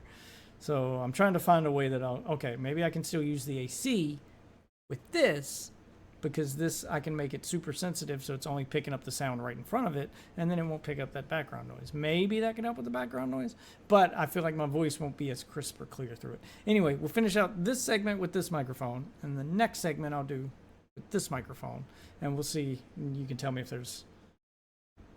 if it's a huge quality dip, and if it is, then I just won't worry with it. I feel like face cam is better, especially since you're reacting to stuff. Yeah, like I feel like the face is part of the reaction. But I don't know. Like, Nicholas DeOrio has done streams with his face. Like, it's not like he doesn't put his face out there. Like, when he does his pinballs, like, I've checked in on his streams from time to time. When he's doing, like, a pinball stream, then he's standing in front of the pinball machine. You can see his face, and he just talks. So I know he's not scared to put his face out there. Like, J-Stock and Queeman, I think, has done some with his face. But, like, a few of those other guys, like, never, I don't even know what they look like. They never show their face, and I don't watch their streams enough to find out if they've ever let that mask slip. But I feel like a lot of them just do it because either they're scared to show their face, they don't want to own the stuff they're saying, or B, it's one of those, oh, well, I can get up and walk around the room and not actually be reacting to the content or whatever. Like, I can be somewhat lazy, and you guys will never know because you can't see my face. Like if Hassan didn't use a face cam, then you'd never know he got up to do a chair stream because there'd be no chair. He'd just get up and, you know, carry a headset with him to the bathroom and talk on that. Did receive a substantial bonus that was larger than their fighter person Creator Clash 1. Now, Yes. my question That to was you a is, did very people big know it was surprise. coming? So it was a surprise. I didn't know that at all. I had no idea that was happening. Do you know how Thank you much guys. I that see you all. specifically was handed out per fighter for that? Because I heard some estimates. I don't know if you... 27,000 is what everyone got. I'm pretty sure it was split evenly and ended up being $27,000 for everyone. Gotcha. So the 27,000 was... And that was on fight night or around fight night? We got it like a month. Yeah, so it was split evenly, and it was a percentage. Because 27,000 was that odd number I was thinking about. Because that's... Like, was that, wait, did he say that was the bonus, or was that with the bonus? But I remember it was an odd number, so they split it evenly among the fighters. Or, quote-unquote, evenly. We haven't talked to all the fighters, so we don't know how true that is. Later. A month later, gotcha. But we were told the number, I think we were told the amount before we got it. Mm-hmm. I think, as far as I remember. It was a while ago now, but I forget. Now, when it came to Creator Clash 2, Harley had told me that they were expecting that bonus, and I think it was even kind of said that like they were planning on giving that bonus, but because it wasn't expressly written in the contract, that wasn't something that was handed out to the fighters. Was the overwhelming understanding that aside from the same $20,000 purse, people would be getting paid an additional amount come 30 days after Creator Clash 2? Yes. So that... a high 100, I mean, I know it wasn't a guarantee because you never know what they're going to earn, and they're spending more on year 2. There's a bigger arena, more crew, so you might get a smaller percent. But I thought I was going to get something because when you I got said to the you arena, thought you were going to get more because the event was going to be bigger. And the reason I thought I was going to get more, there's a person I talked to in real life during an event we were doing live. That was a live stream thing. S-Fan was there. We were all promoting the event. At that event, this person who works with professional boxing, based on his assumptions, he didn't know either. I don't blame the guy, but he said based on what is projected to happen based on year 1, this guy goes, "Oh, dude, you're gonna make probably this much money." And he said something that was more than 27,000. And then I'm getting all pumped. I'm like, "Yeah, you're right. It's a bigger arena. More people are gonna watch this time." So I thought, I mean, the logic is sound. Had they not dropped that fucking content nuke and screwed this thing up. Okay, the first year I saved a lot of my 20,000 for myself because my coach wasn't super expensive. I was living in Portland. It was cheaper rent, cheaper place. Everything was just cheaper. And I thought for year 2, I moved back to LA because the pandemic was pretty much over. I kind of went there for the pandemic, side story, just that's like why I was there, just to like try something different. Yeah. And there was no acting going on, so I was like, well, there's no auditions. I'll go to live in the woods for a little while. And then now I knew it. I knew he lived in the woods. Yeah, he was just fucking, I'll go live in the woods for a little while, I guess. God, he is a weird dude. I thought he did it to save money. It sounds the way he's framing it here. It sounds like he just did it because he was bored. Now Creator Clash 1 ends. I moved back to LA. I get asked to do Creator Clash 2. I really like my coach, Josh. Awesome dude. Conquest Boxing up in Portland. Shout out to Josh. He's madman. He made me the fighter I am.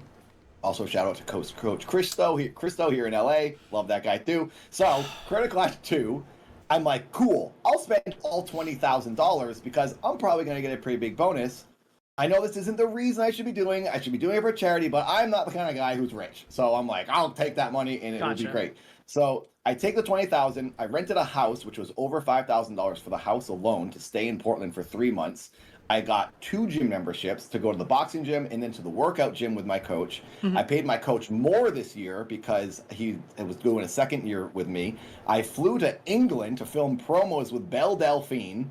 That was like a little over $2,000 to do all that. Oh, for promos, so that came out of your money, right? They didn't pay for any of these promos and things, right? No, but that $20,000. They didn't even pay for the promos for the event that they're hosting.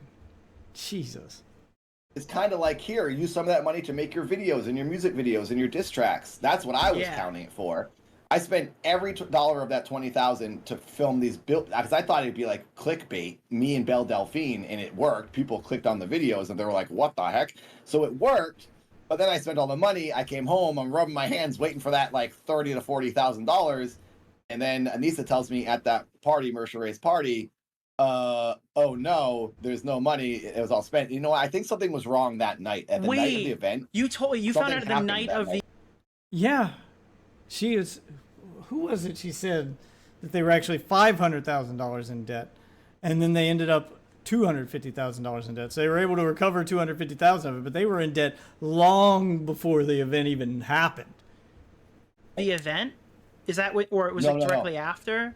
Do you know how many days after you found out? Because a clip from the H3 podcast just circulated, and Ethan had asked Anisa how much that they made, and they're like, oh, well, you know, it takes about a week for all the pay-per-views to clear, so we'll know how much we made for charity after. And Harley has said that it was like very close to the event date. I can tell you the exact date I found out I was getting nothing. Is that what you're asking? Yeah.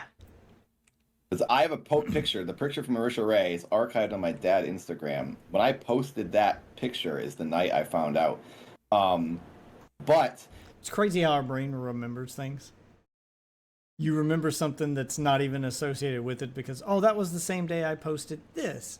And then you associate that with, okay, the other things that happened that day. So if he hadn't posted that picture on Instagram that day, that memorable picture that he couldn't forget, then he wouldn't have remembered the exact day.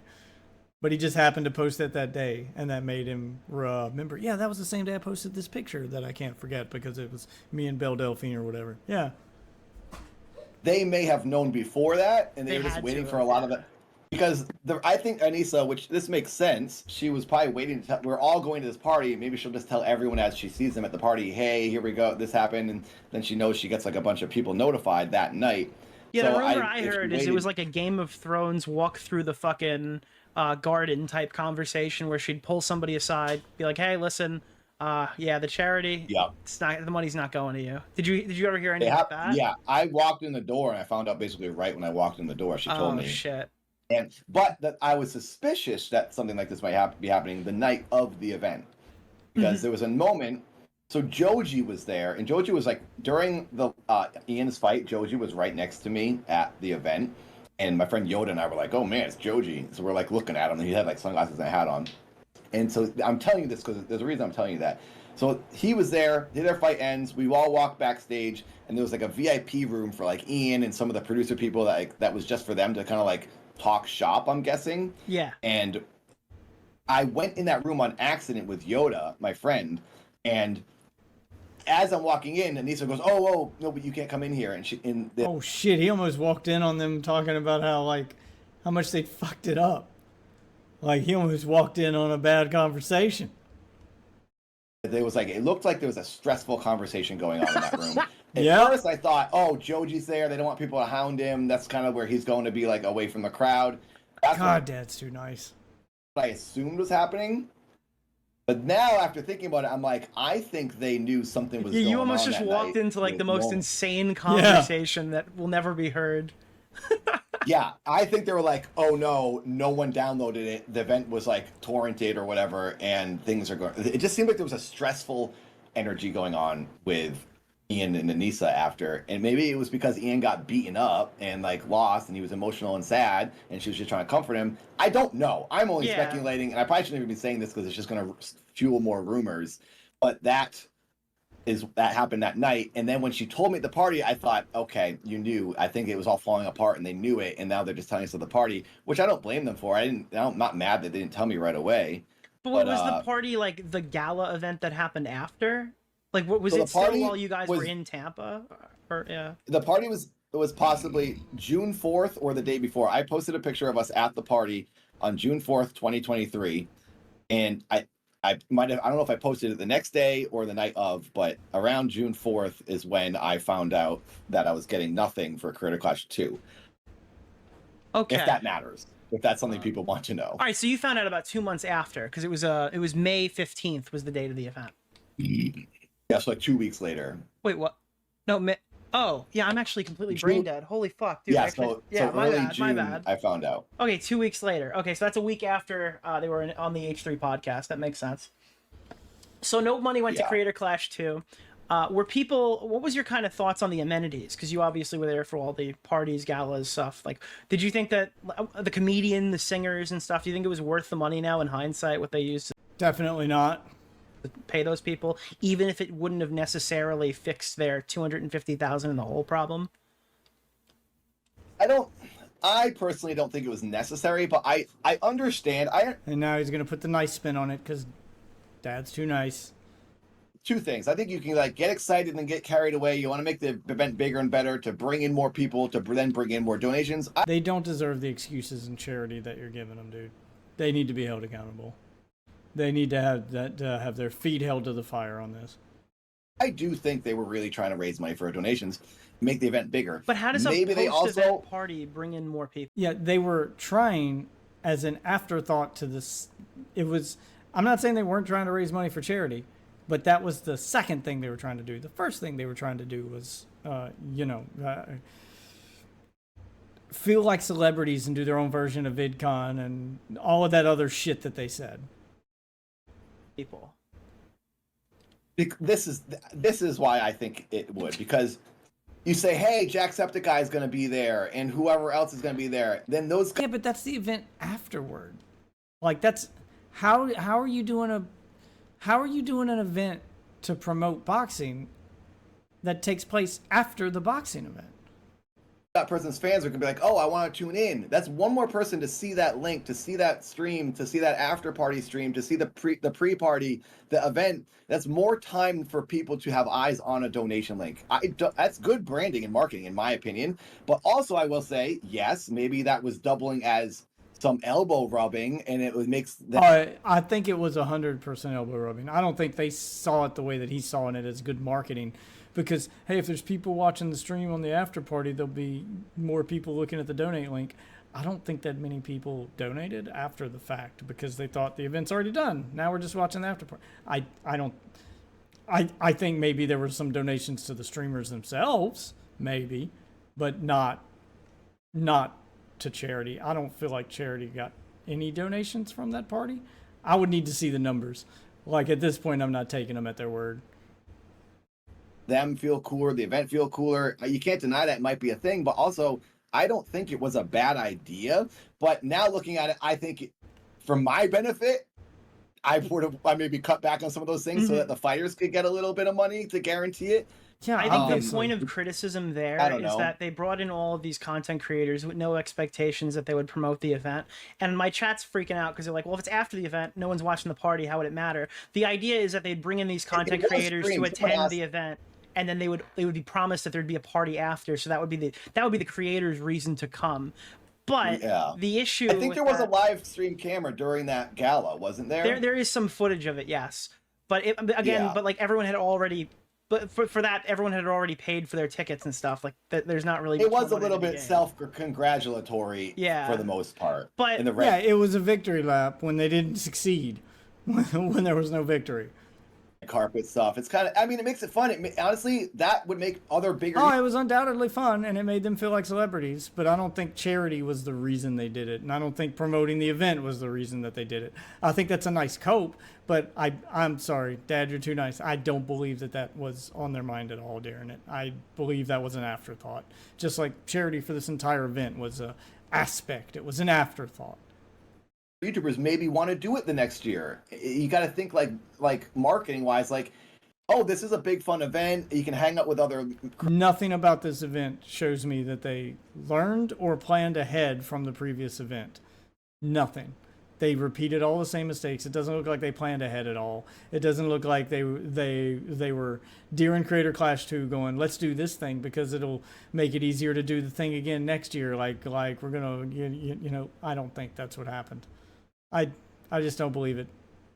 It just doesn't make sense. Creators, it's a networking event. It's like a Comic-Con. Fans Now, the networking, I believe. They were definitely trying to network. are there. There was like fans coming up to me at the party and like saying stuff to me. So like people were getting in who bought tickets. So I think it would only advertise for next year to be like, this is a pretty big event. Like, let's go. I'm not saying it wouldn't advertise for next year. I just think that that's a nice cope. I don't think that was the actual reason that they did it. I think that became a nice excuse to do it after they got called out on it, but that wasn't what was going through their mind when they planned it.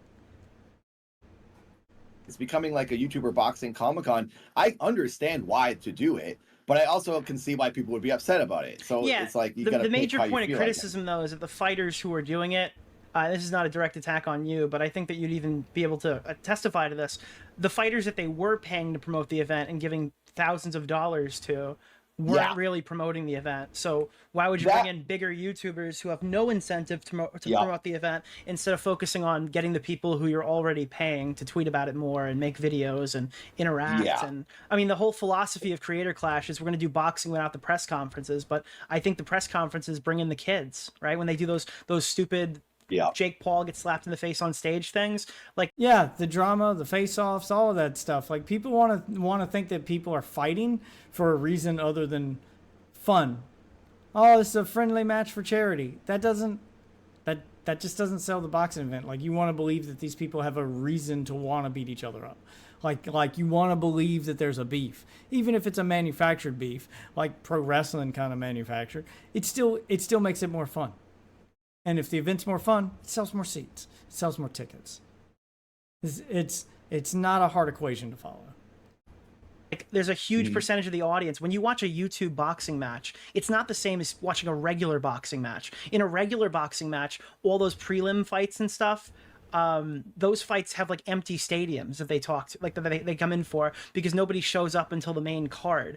YouTube boxing has a much younger audience that you need to cater to. And they watch everything. Because they're there at the beginning of the event. That first fight, they're going to be in the seats. I was the first fight at Creator Clash 1 and I walked out and it was filled. It was crazy. I expected it to be half empty because I do watch boxing and I agree. It's always empty. Yeah, that's the big pull with because it's a completely different demographic. But ultimately, obviously, the Jomas thought their event was too good for the fake drama.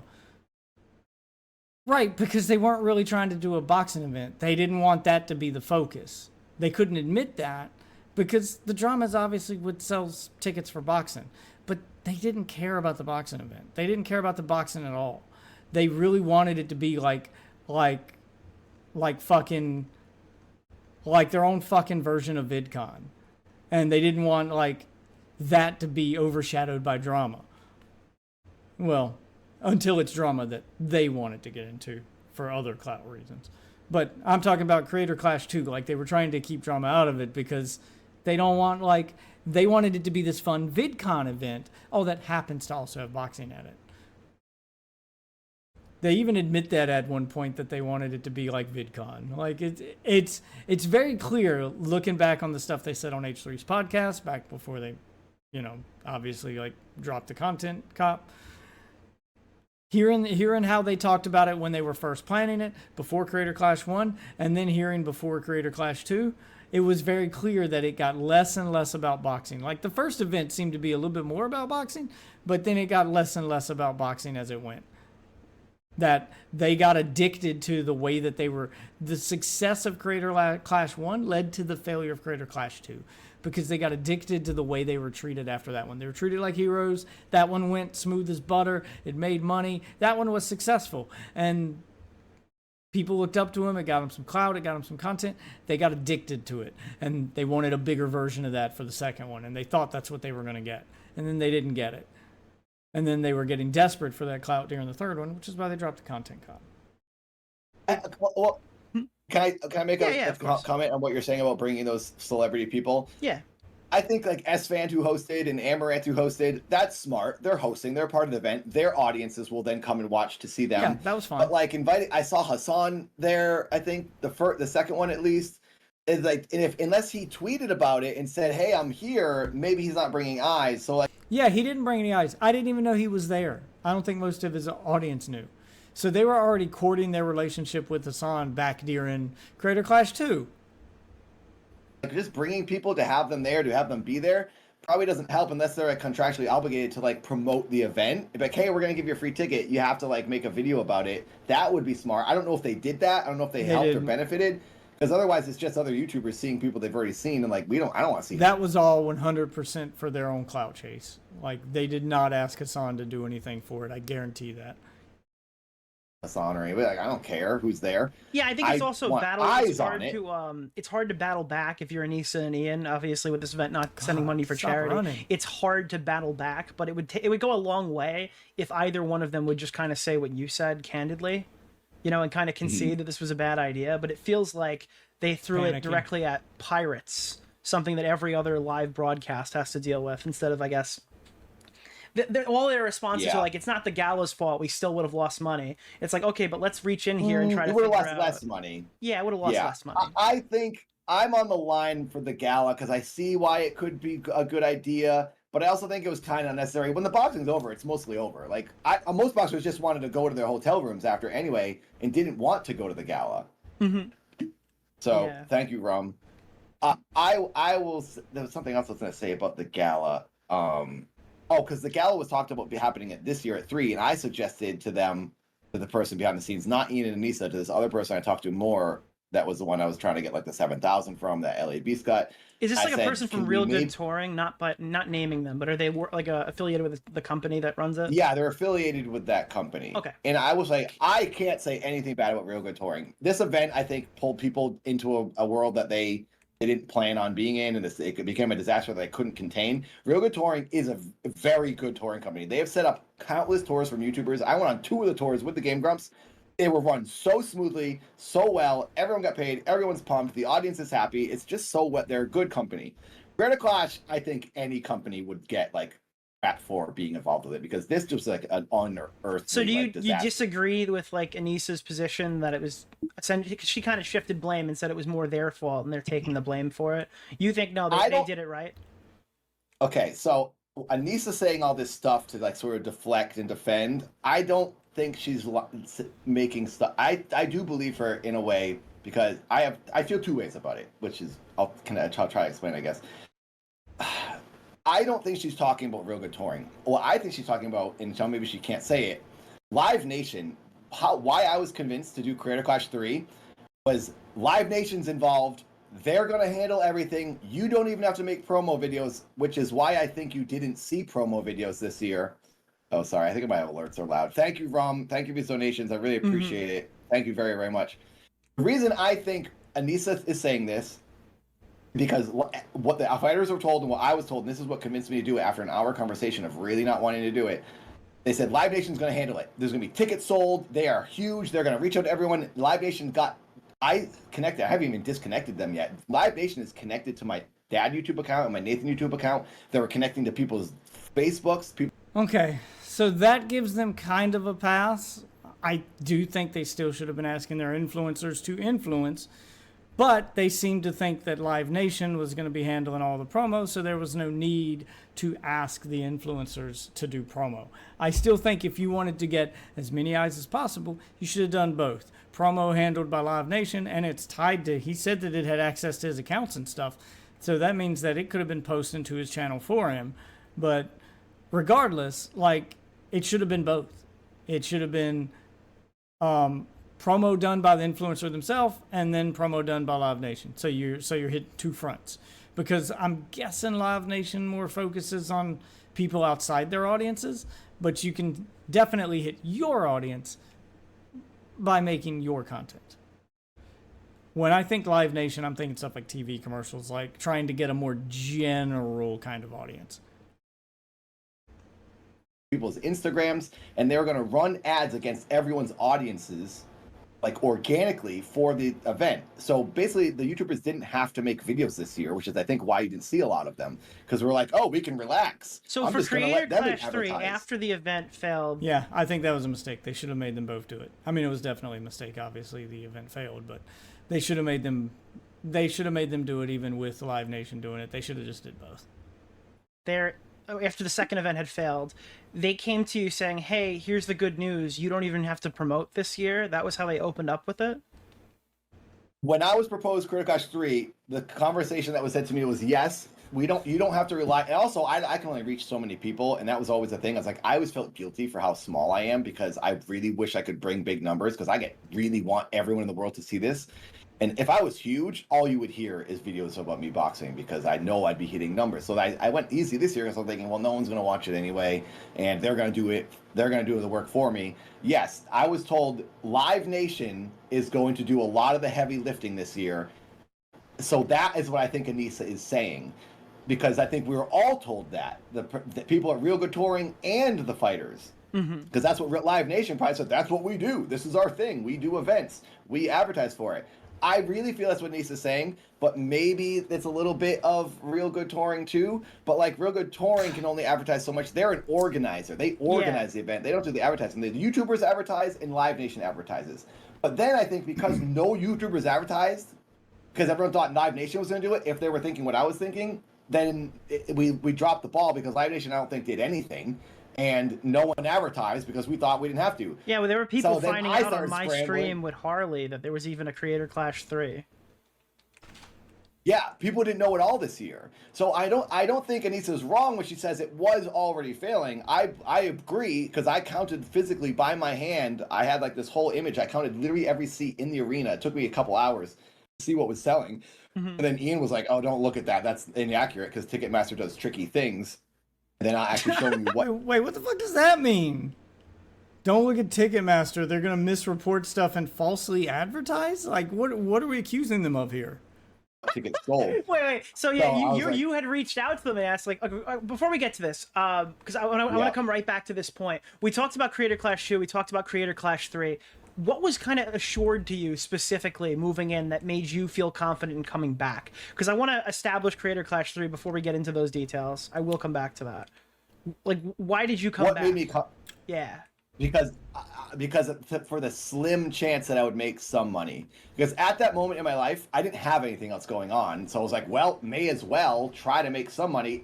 Also, yes, I do want to box. Every time, this is what I'm thinking, because I have a girlfriend now, and I really want to marry this woman, and I want to have kids with her in a couple years. My whole motivation is on her and that life I'd like to build that I never thought I was going to have. Like, if I don't want to get too deep here, but I just truly thought it was going to be me alone for the rest of my life. My life changed with her last year.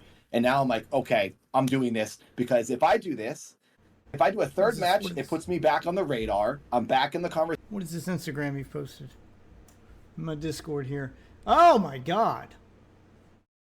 I don't know if I can show that on stream. Jesus Christ. Should have just like posted the screenshot of that in there. Holy hell.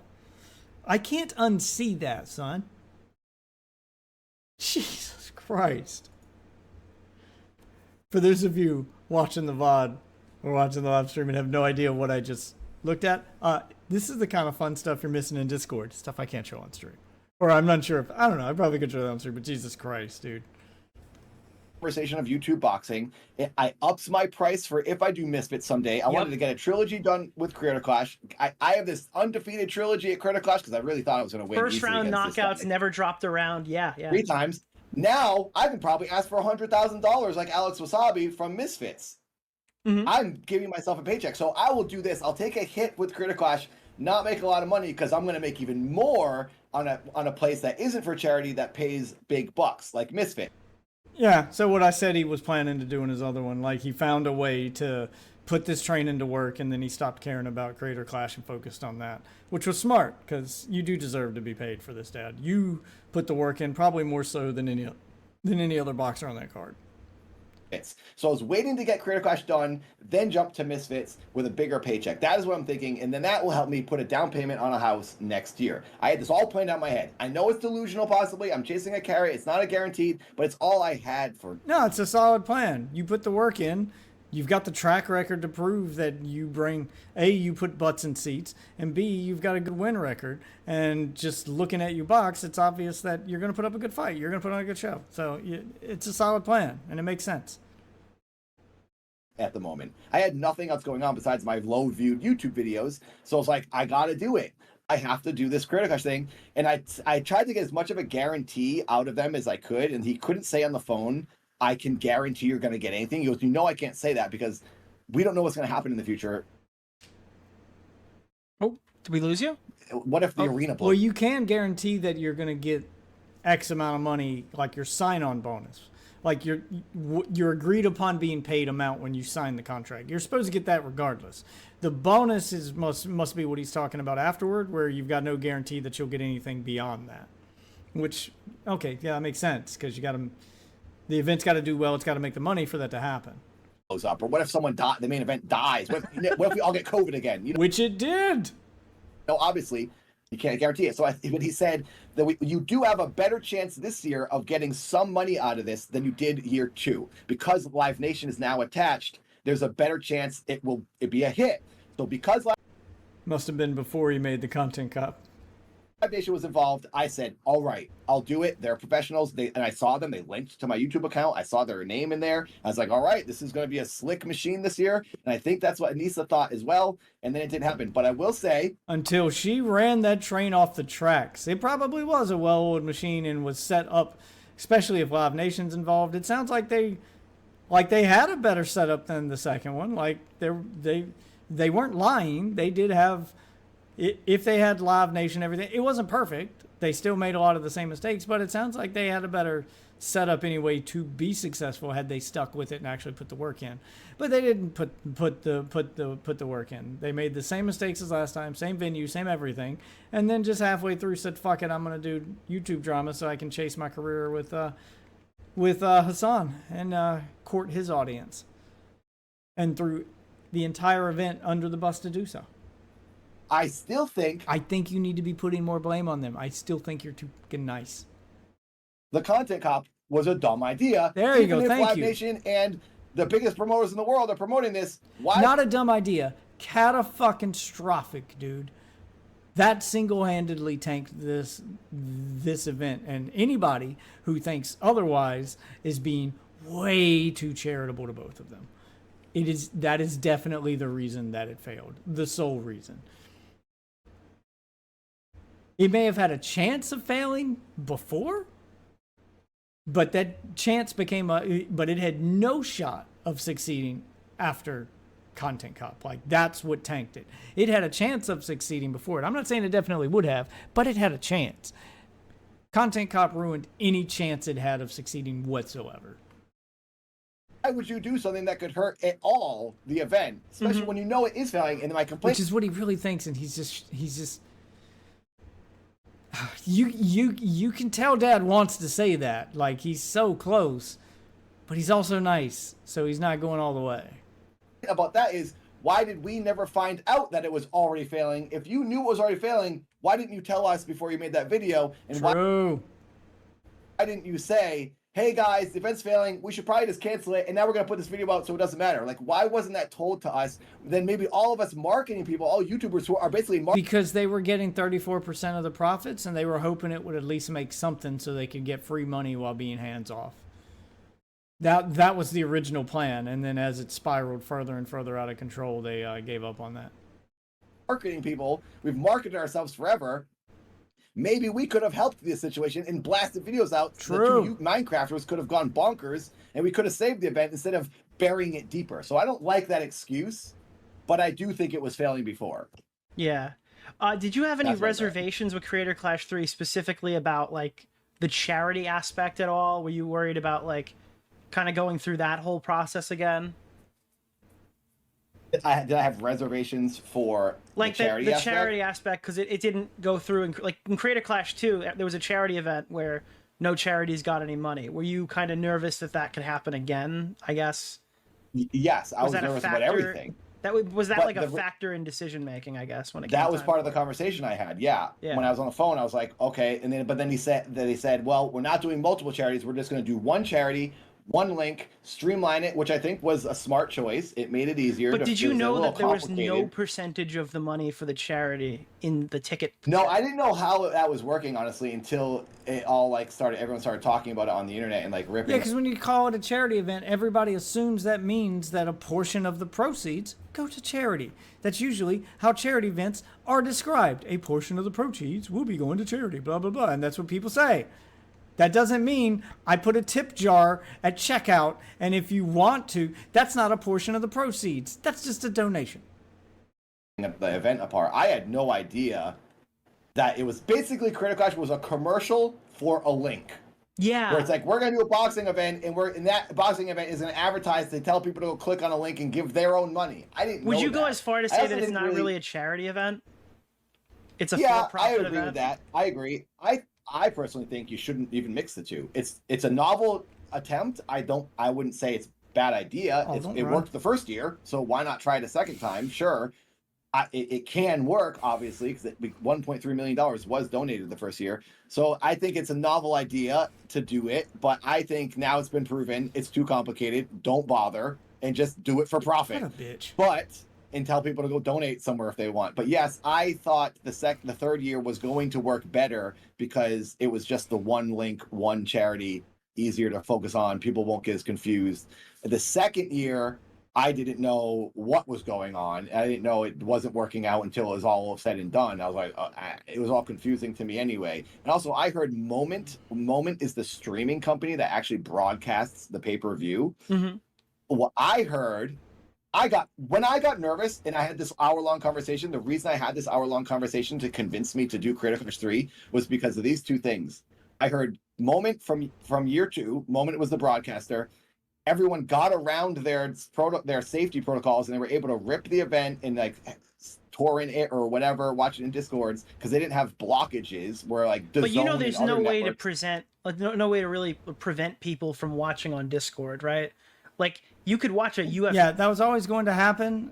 The thing is, you sell enough legit tickets that's not going to make a big deal. And also, it's not necessarily stealing views, too, because those Discords only hold so many people, and none of those people in it were ever going to support the event to begin with. Like, that was just never going to happen.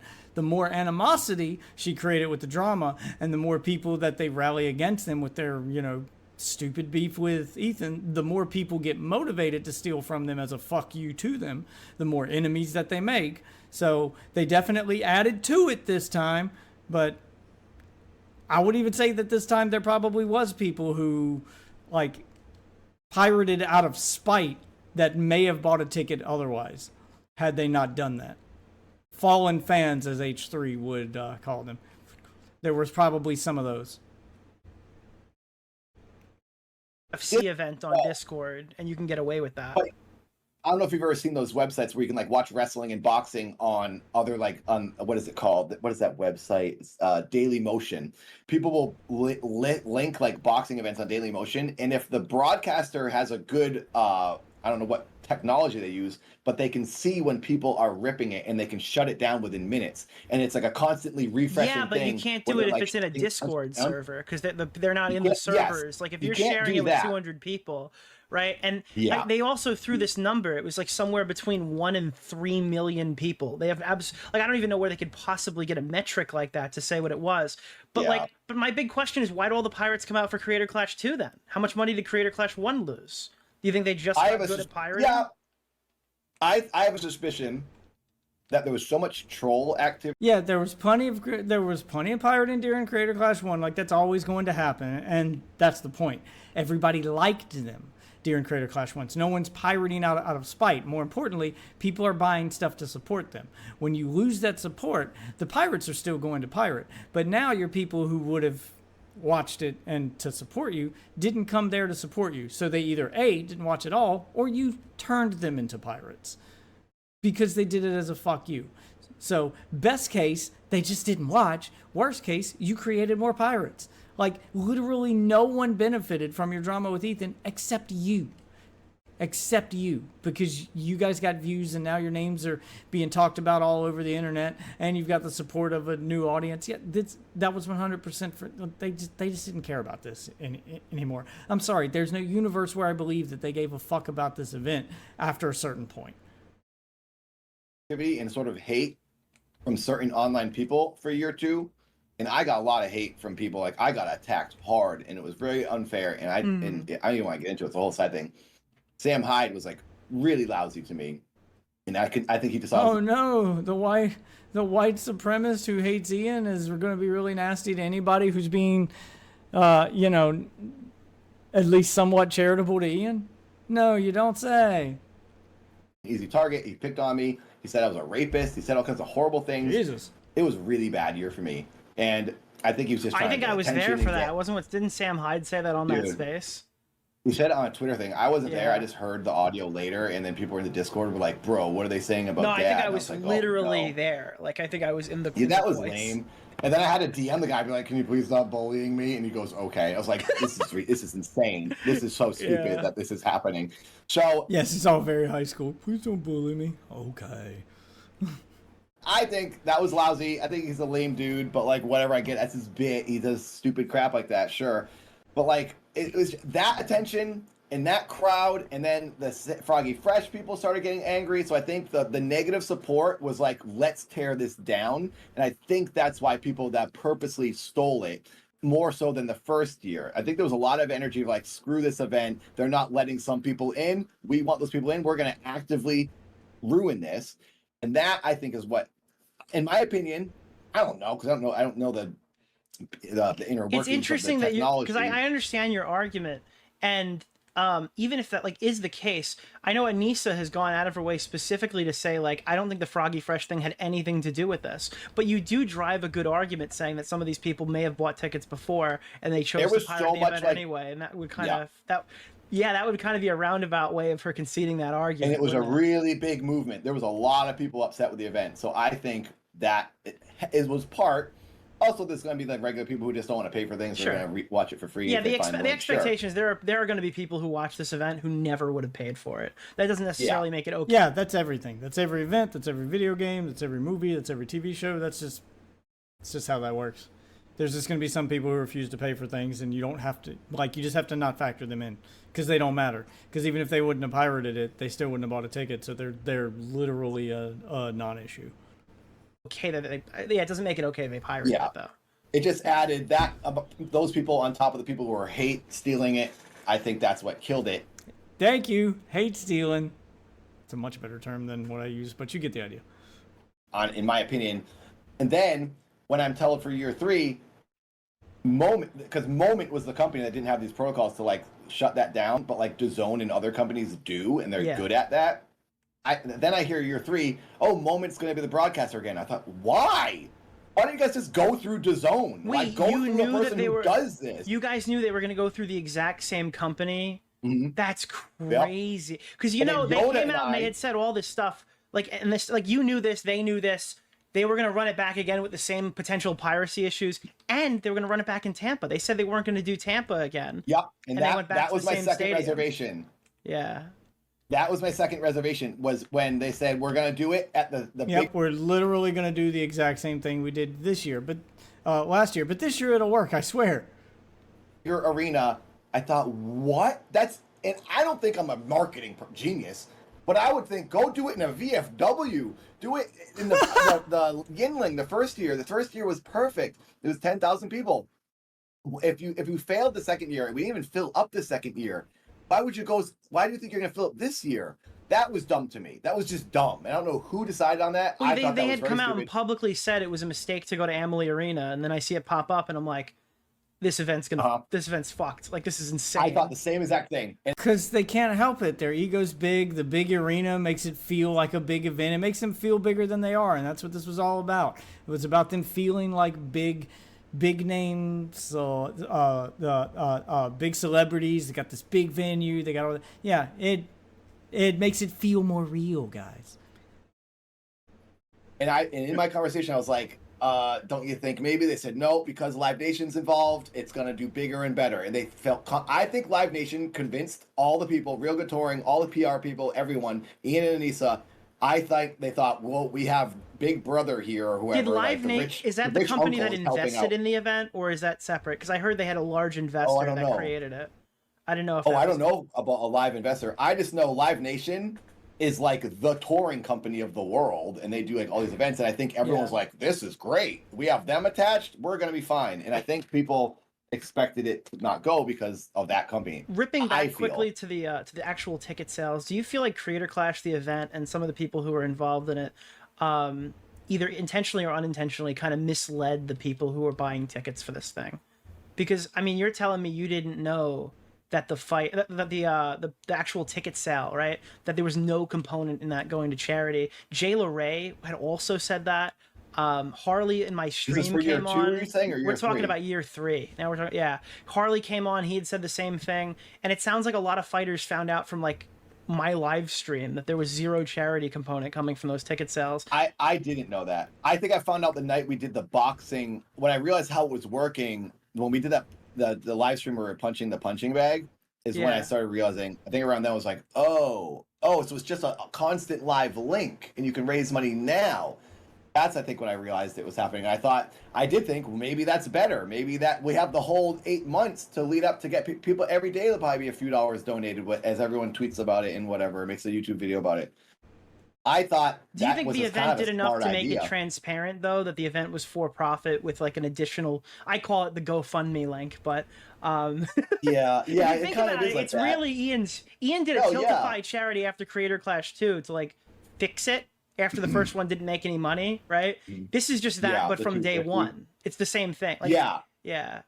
And I don't know if that's how it was decided, if Ian and Anisa and Real Good Touring were like, hey, that worked on your stream, let's just do that again. It's simpler. I think it's a good idea if you haven't done it yet. It's like, hey, let's just do that. It's so simple. Yeah, it's a good idea, but it's a good idea with the other monetization scheme as well. I mean, they took the charity component out, and it sounds like they were giving it to themselves. Like, what was your thoughts when you found out the real breakdown? And then 34% was going to them. You know, and this whole time I'm thinking, Ian and Anisa are just doing this in their own spare time. That's pretty novel. I thought they were just doing this for fun because they just want to raise charity, and I thought they made enough money on YouTube, and that's why they're just doing this for fun. I really thought that. I didn't know they were getting a 34% until that was said. Hey, they've dropped out. Now you're going to get your 34%, their 44% split amongst the fighters. I was like, wait, what? They were getting paid? Yeah, I don't want you to leak anything about this, but I know you probably had group chats with some of the fighters. Tell me a little bit, I guess, what the overwhelming thought process was when those numbers became public. Did they have stuff to say about it? You don't have to out anybody.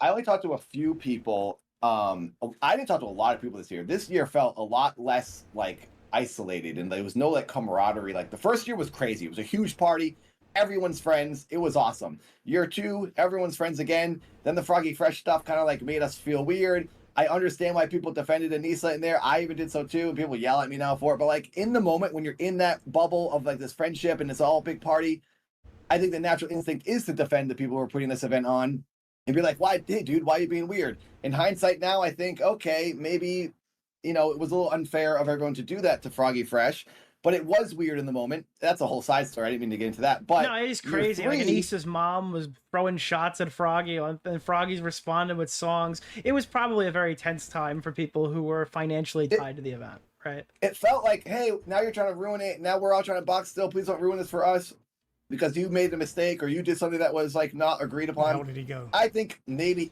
I don't think he should have been kicked out. I think they should have had a private conversation like adults and be like, hey, that joke made me feel weird. But the thing is, they say now it's not about the joke. Did you guys think it was about the joke? Because now they're saying it was just always about Sam Hyde and nothing to do with the joke. We keep getting different answers every time, I guess, they address it. I think it was mostly about the joke, but then I also... Oh, it's definitely about the joke. Because their feelings got hurt. They're never going to admit that because, I don't know, there may actually be liability issues involved with them admitting that. So they're not going to, but It was definitely about that. Think, Where did that I go? think, and I don't think it's unwarranted that yes, you should be cautious of Sam Hyde, any association with him, because he does try to actively ruin things Ian is doing. I don't think it's a bad idea, and it's not very brand safe when you have brands involved, sure. But I think it was mostly about the joke, in my opinion. But like, you can't really say what percent it was about the joke or what percent was about association with a person who can cause trouble and like 70-30. 70 about the joke, 30% about like actual caring about the event. That's what I believe. I'm sticking to it. maybe ruin this for everyone. You got to be safe. It's just like I've been on 2 Disney shows, and like everything you say as an actor is checked. You have to do, and I think Critical Clash is a similar thing. There's brands involved. There's very PG creative. I don't think it's checked near as much as like Disney and like actual television is. I think you're giving too much credit to these brands that are involved. In fact, I think them being hands off gives them plausible deniability if shit goes wrong. So they're probably a little hands off. Creators involved. Yeah, there's lots you of bring in charities. someone who's They had not, Crash Bandicoot, and at it's this a time. charity. Yeah, That's another it's got component Sony's that people involved. don't realize. They had like a huge Fansly sponsorship that sponsored the event. Mhm. They had Churdleys did the Crash Bandicoot There was thing. like a 20-minute. I mean, that's a little long, but there was a huge segment dedicated to Crash Bandicoot. Now, I've heard a couple of rumors about that. I don't know if you've heard the ones that I've heard, but I haven't. All I know is that yeah. Churdleys was in the Crash I Bandicoot heard that cost costume. like that was worth a lot of money, that deal. And it's just like it's insane the event still didn't, I guess, succeed. With like all of that on the back, because every time people are bringing up these numbers for Creator Clash 2, they forget like there's also probably hundreds of thousands of dollars worth of sponsors that are contributing to this. Yeah. That's why I think you don't want to like be getting involved with people. So I think it's like, hey, dude, if you're gonna associate with him, that's on you. But like, we were already nervous about that year one. Harley, I think they let it slide because Harley doesn't ever say anything too weird. But his association made people nervous because this is like. Wait, Harley's association in the first year made people nervous in the second year? I think so. I think they're just like, we don't want to keep doing this because what if this is the year he says something or something happens? I think it's just risky. They don't want to tell. I don't think they wanted to tell people what to do, but. Well, I don't think they wanted to tell people really anything. I'm not defending anything anyway. Like, no. I would. No, they wanted to be hands off. They were so focused on internet drama. Fuck me. God damn it. I was focused on commenting and missed that. Damn it. How did he know I was in there? Oh my God, he had 10% health left. If I had that extra 20% that I've missed from not having a health pack, I probably would have won that. Oh well. But I wouldn't have known what to say because I don't want to tell someone not to make what they want to make. And it's not your job to know how to handle it. It's their job. You know, they're the ones so it's hard for me to making even have an decisions. opinion on it. But like, They were acting like they were part of the event in the way that the boxers were the event, where they wanted to be hands off and let these companies handle it, is what it sounds like. And they just wanted to do their own thing in the same way all the boxers do their own thing and then have the event and then leave. They didn't want to be in charge of it. And then it started going south because they weren't doing their job. So then they passed the job off to somebody else, but at that point it was too late. They just like put somebody in charge of a sinking ship as they jumped over the side and bailed. I don't blame them for being nervous, is what I'm trying to say. Yeah. So, and if people are Sam Hyde fan and they think I'm stupid for saying that, like, then you're not an adult and you're not running a business. Then sorry, you're not going to agree with me. But anyway, that's here nor there. We're talking about something else. The camaraderie was. Yeah, I mean, they definitely got nervous, but that nervous led to panic, and the panic led to how do we get out of this so that we can go do something else? Because they desperately tried to. They desperately tried to make it look like somebody else's fault. And they did everything we thought that they were going to do. They distanced themselves from it. They kind of took responsibility, but the internet is actually going to be the one talking shit. So they kind of distanced themselves from it. And then as soon as it was over and after the dust cleared and the other people they put in charge of the sinking ship that had no choice but to, cancel it, they tried their best to salvage it and couldn't, then you blame them. Which is exactly what they did. They blamed other people. They will never take responsibility for this ever. I'm saying year 3 has been so silent.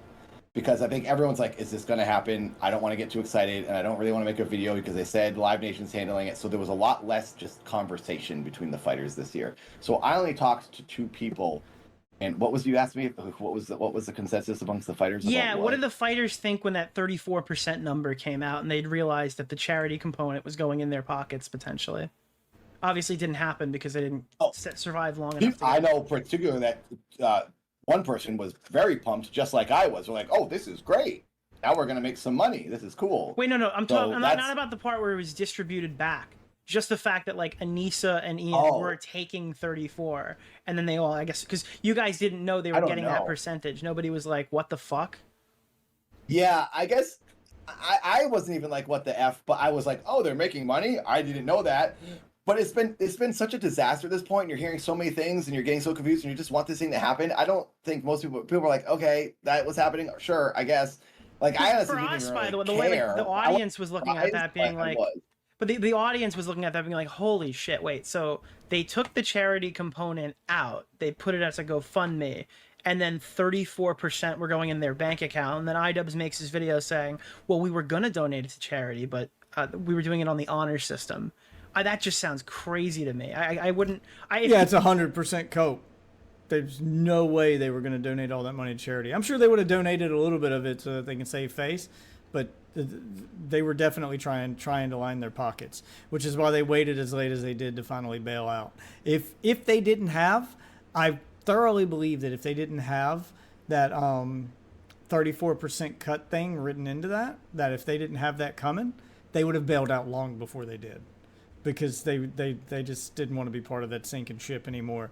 They were way more interested in clout chasing than the boxing event. They wanted to be as hands off as possible. They wanted these other companies to handle the event, to handle everything, so they could just be along for the ride in the same way the boxers were.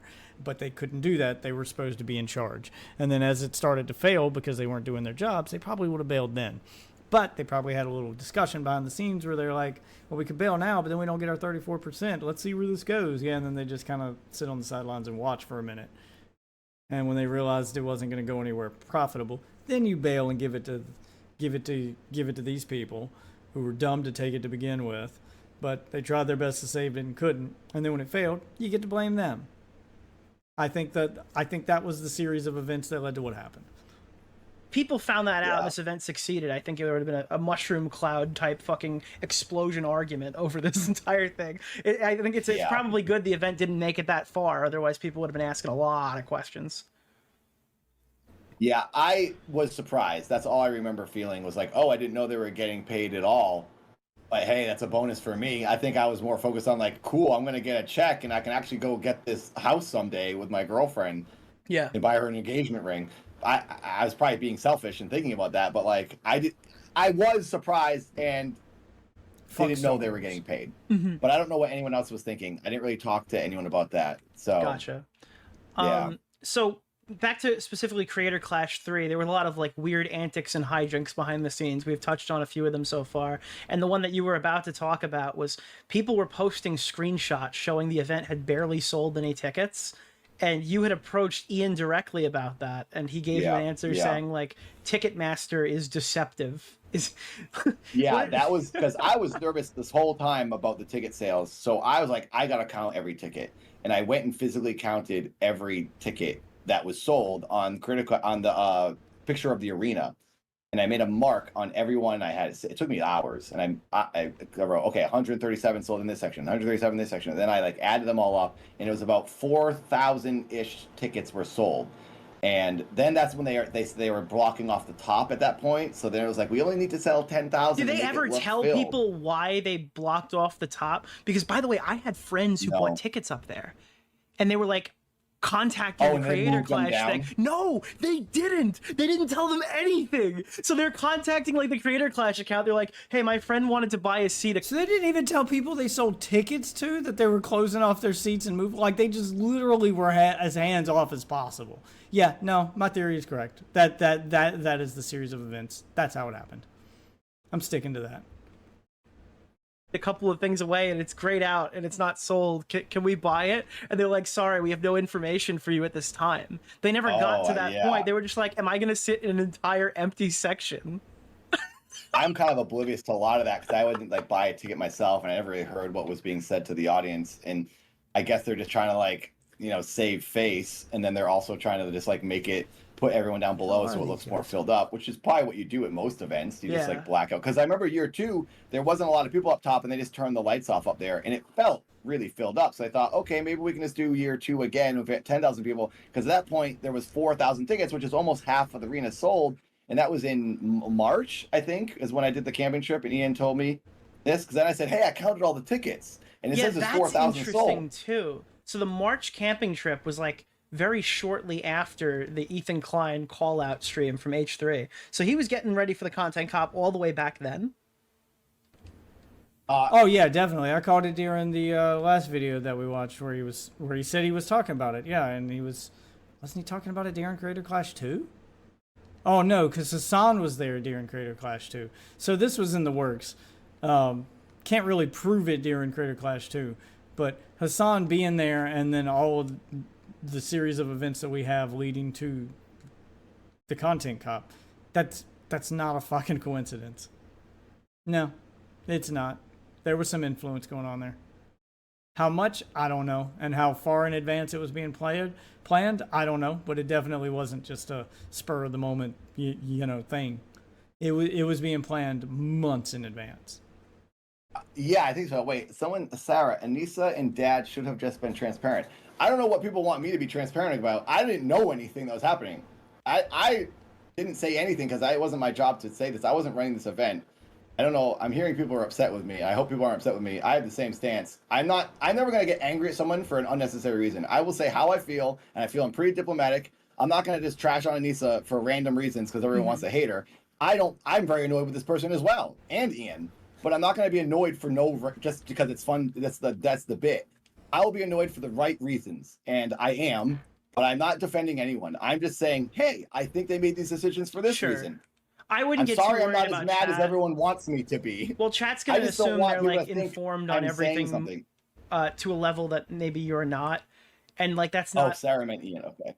I'm saying, yeah. Well, anyway, I'm sorry. I'm not trying to be like, don't be mad at me. If people want to be mad at me, sure, they're not going to agree with me on everything. But I'm just trying to be very diplomatic on this whole thing, and I try. Creator Clash 2 took place way before the content nuke, so Ian definitely wasn't working on it since then. No. I don't mean he was working on the content cop back then. I mean, he was working on getting in Hassan's good graces then. So he was definitely already starting to butter up to Hassan and work on that relationship. And then the content nuke happened, and Hassan used that opportunity to be like, well, this guy that makes content cop has been on my dick ever since I went to his Creator Clash thing, or maybe even before then, and that's why he went to the thing. What I'm saying is Hassan saw an opportunity to use him and did. That's what happened. Hassan, and I called it when I reacted to the content cop itself. I was like, oh no, this is just Hassan probably wrote a bunch of this, and Ian's being used as a vehicle for Hassan's revenge on H3. So that little friendship, that relationship started to blossom during Creator Clash 2, and then Hassan saw an opportunity and pounced on it once he realized I'm friends with a guy that I'm friends with this moron who will make a video that'll just destroy H3 if I tell him to. So I'm gonna tell him to. Try to give people the benefit of the doubt. Think, okay, why did they make this decision? Before I just get angry at them because it negatively affected me. You're in a position. You played him like a fiddle. That I wasn't in. You have people talking to you. I don't know the conversations these people are having and what Ian and Anisa were dealing with. I don't know, and it was probably really crappy for them too, because they ultimately, whether it's going to make them more popular or not, whatever people are saying, like, oh, they're just rubbing elbows. I do think they wanted to put on a good event, and that I don't deny that, but I will say it was managed horribly and everyone got screwed for it. Therefore, I'm now mad. So, yes. Justifiably so. I still think you're being too charitable. But you should be mad now. You should unleash the beast. But back to what I was saying before. Yeah. I counted those tickets, and it was, I don't know if it was at the camping trip or it was right around the camping trip that I talked to Ian on the phone or a text. It was on the phone. It was a voice. I remember talking to his voice. But then later, I think we talked about it again. We did talk about it again on the camping trip. oh my gosh, Lerm, my cameraman zooming out. There we go. I said I counted 4,000 tickets, and Ian goes, "Oh, I wouldn't focus on those numbers so much because Ticketmaster does tricky things with how they make sales. Basically, they make it look like the arena is selling more than it is. Because if you look at it, when I was counting this, I was they like, make this it is look odd. like the arena is selling more than it is? That's Yeah, what he said? So wait, they- he was yeah. telling Why would they do that? That would lead to less sales. That doesn't make any sense. you Well, they actually didn't- had wait. sold more seats. I don't want to put words in his mouth. He didn't say that. Because then people would look at it and realize that there isn't enough seat. Like if you got 4 people and you're looking at the chart, you can't get 4 seats together. You may decide not to buy seats at all. If you can't sit with the group of people you're going with, people go to these things in groups. Why would you want it to look more full so that less groups would? That doesn't make any sense. But that's what he alluded to. It's like Ticketmaster does tricky things to promote sales is basically what he said. And I took that as, based on what I discovered when counting these tickets, Yoda and I were talking about, I'm showing Yoda these screen grabs, and we're like, that's weird, dude. Wait, Who was he would buy talking about one individual seat here? seats, or was this after they shut the upper bowl? Maybe he was saying that Ticketmaster made it look like the upper bowl wasn't selling? It was before they shut the upper Oh. bowl, because I was counting tickets in the upper bowl. I think they shut the upper bowl shortly after this. When I was counting these tickets, the grouping was so unorganic. You wouldn't buy tickets. Groups of friends wouldn't buy tickets in this weird group, and the numbers didn't make sense with 1 ticket here, 4 tickets here, because there was empty rows. You would buy an end seat, or you'd buy a front section of the front section would be sold, but sections were completely empty, and then the seats were like sporadic in that section in the back. It's like, no, if this was empty and it was the same price, why wouldn't you buy the end seat or the? That I would honestly believe a little more. Maybe that's what he meant.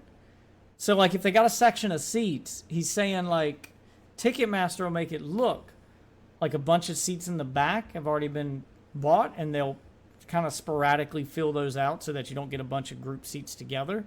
So that if a group of 5 people were trying to buy seats and they can't find 5 seats together in this price range, well, now they got to go up closer to the arena, which makes it a more expensive seat. So they're trying to funnel those bigger groups into the more expensive brackets first, and then they remove those seats later so that after they fill the expensive parts, then they'll open up that I might believe a little more. That's still shady and should probably be illegal, but I'll believe that a little more. That does sound like something they would do to maximize profits. Front row seats. And it was like, this isn't human made. This isn't human purchases. This is a bot randomly selecting seats to make it look filled up. And then when that section terrifying. starts 'Cause selling, you know if they that's then true, that's freeze. insane, because the pictures of the screenshots show Yeah, it's definitely illegal. Like if they're sporadically using bots to fill the back section, to fill that less expensive section, so that bigger groups of people are more likely to buy their seats, or would have to buy their seats if they want to sit together in the more expensive sections, that front row section and that middle row section. And then once you've got those full of actual people, then you cancel all the bot sales in the back rows, and now those back rows are open. So those last minute ticket buyers, or those people who, you know, didn't buy early on your cheaper seats, now you can sell those last. And then if you don't fill the arena, at least you sold the more expensive seats instead of filling the arena with all these cheaper seats and then having this big empty section up front and in the middle. So yeah, that I'll believe that they do for multiple reasons. 1, it sells more expensive seats, and 2, it looks better on camera for the event as they're panning around the arena to see all these people up close to it than to see empty rows and then the back sections are full, because that would look weird. I would believe it. It still shouldn't be allowed, but I'll believe that. showed it like wasn't selling at all. So that means that I very much that means believe Idubbbz' position is that they made it appear, and I don't know if this is even true. I don't know the mechanics of Ticketmaster, but Idubbbz is saying that no, you don't understand. We even sold less than what you see. Yeah, That's what he he's said to saying. me. So basically, Yeah. that's the conclusion I came to. After he said that, and I'm looking at this weird algorithm for ticket sales, and I'm talking to Yoda. I'm like, dude, these seats. And Yoda's like, there's no group of friends that would buy these seats in this order. You wouldn't. You'd get the front and you'd get the side and you'd stick together. It didn't make sense. So then he says, oh, they do these tricks. I'm like, oh, okay. So they basically then, when a section is selling out, they free up those seats that were fake sold to then motivate more people to then sit in those seats because there's only a few left. Get this seat now. You can see. Yeah, which is what I think, and I think they're doing it based on pricing too, which I don't think he's put 2 and 2 together on. He said it in the beginning that all these seats were taken in the back, so I added those rows, and that was before they closed the upper deck. But yeah, it sounds like they fill up the cheaper seats first with fake sales to push sales towards the more expensive ones, and then open them up later. The thinking of like, oh, this would manipulate someone to be like, oh, I should buy that seat. There's only like 2 left in this section because they lied to you before saying it was sold out, and then they free it up later. This is and then blowing Ian my says that, mind. and I'm like, oh, so the end of this rant is I counted 4,000 seats.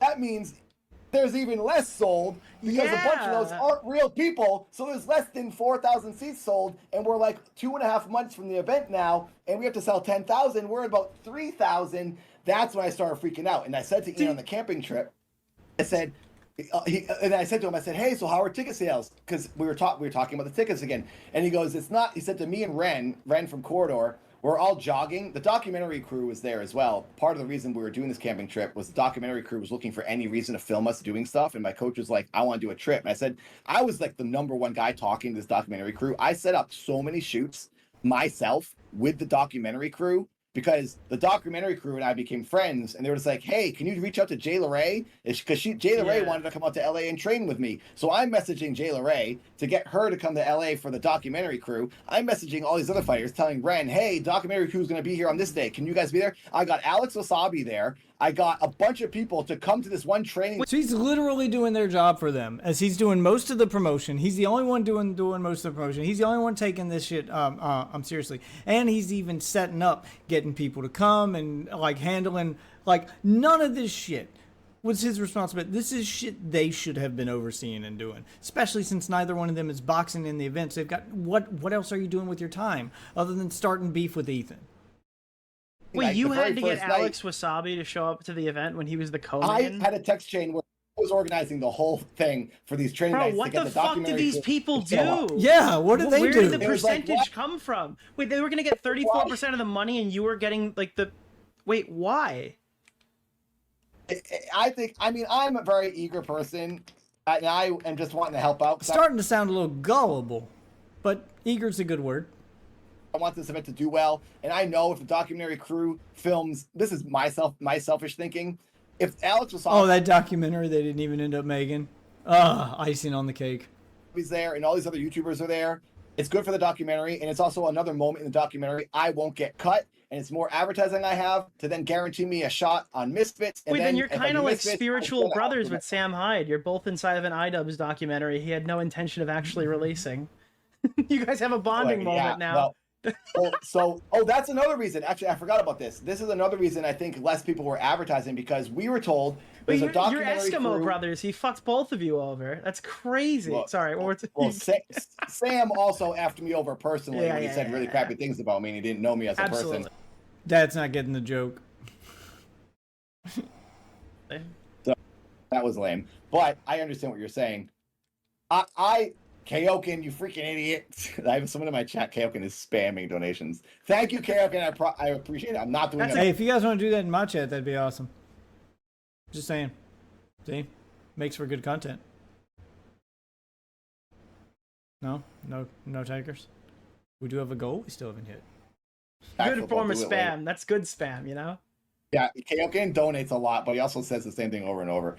He always wants me to do backflip off my roof, which I did one time. I'm not doing it tonight. So the documentary crew was told to everyone, hey, we're going to film you guys and we're going to put out this documentary series that will do a lot of the advertising so the YouTubers don't have to make as many videos. And I was like, oh, this is even better. I don't have to do a lot this year. So the documentary was shot. We have so many episodes that are never going to come out. And my first episode was awesome because I was like wrecking these dudes in sparring and it's in the footage. And I look awesome, and this would have upped my stake. Now that none of that's coming out, so they're spending money on this documentary crew. They were filming. You should be pissed. Like, none of the things you did to better yourself and better the event worked. They didn't help the event at all because it still got canceled. And none of the stuff you did to kind of secure yourself something in the future worked. because the documentary didn't come out either. Like none of the work that he put in led to anything. Came to the camping trip, and as we're filming, we're all running around the woods, and they're filming us. And I said to Ian, Ian and I were jogging, and there was a guy in a car filming us being hanging out of the back of the car. And I said, so how are ticket sales? And Ian said, not good, actually. We're kind of nervous. He said it's shaping up to look more like year 2. I said, okay, well, that's not so bad. Year 2 was pretty good. And he said, yeah, we have some ideas of things to do to make to sell more tickets. And we think year we know 2 what wasn't. Year 2 wasn't really good because Harley came on here and he goes, "We filled out that whole stadium," and I think you said it before. You guys didn't fill that whole stadium, right? Hearing No, just like year full. 2 sounds like How did I lose probably this the guy? worst case scenario in the position that you'd be in at that moment. Because I obviously, what happened with it didn't go well. God.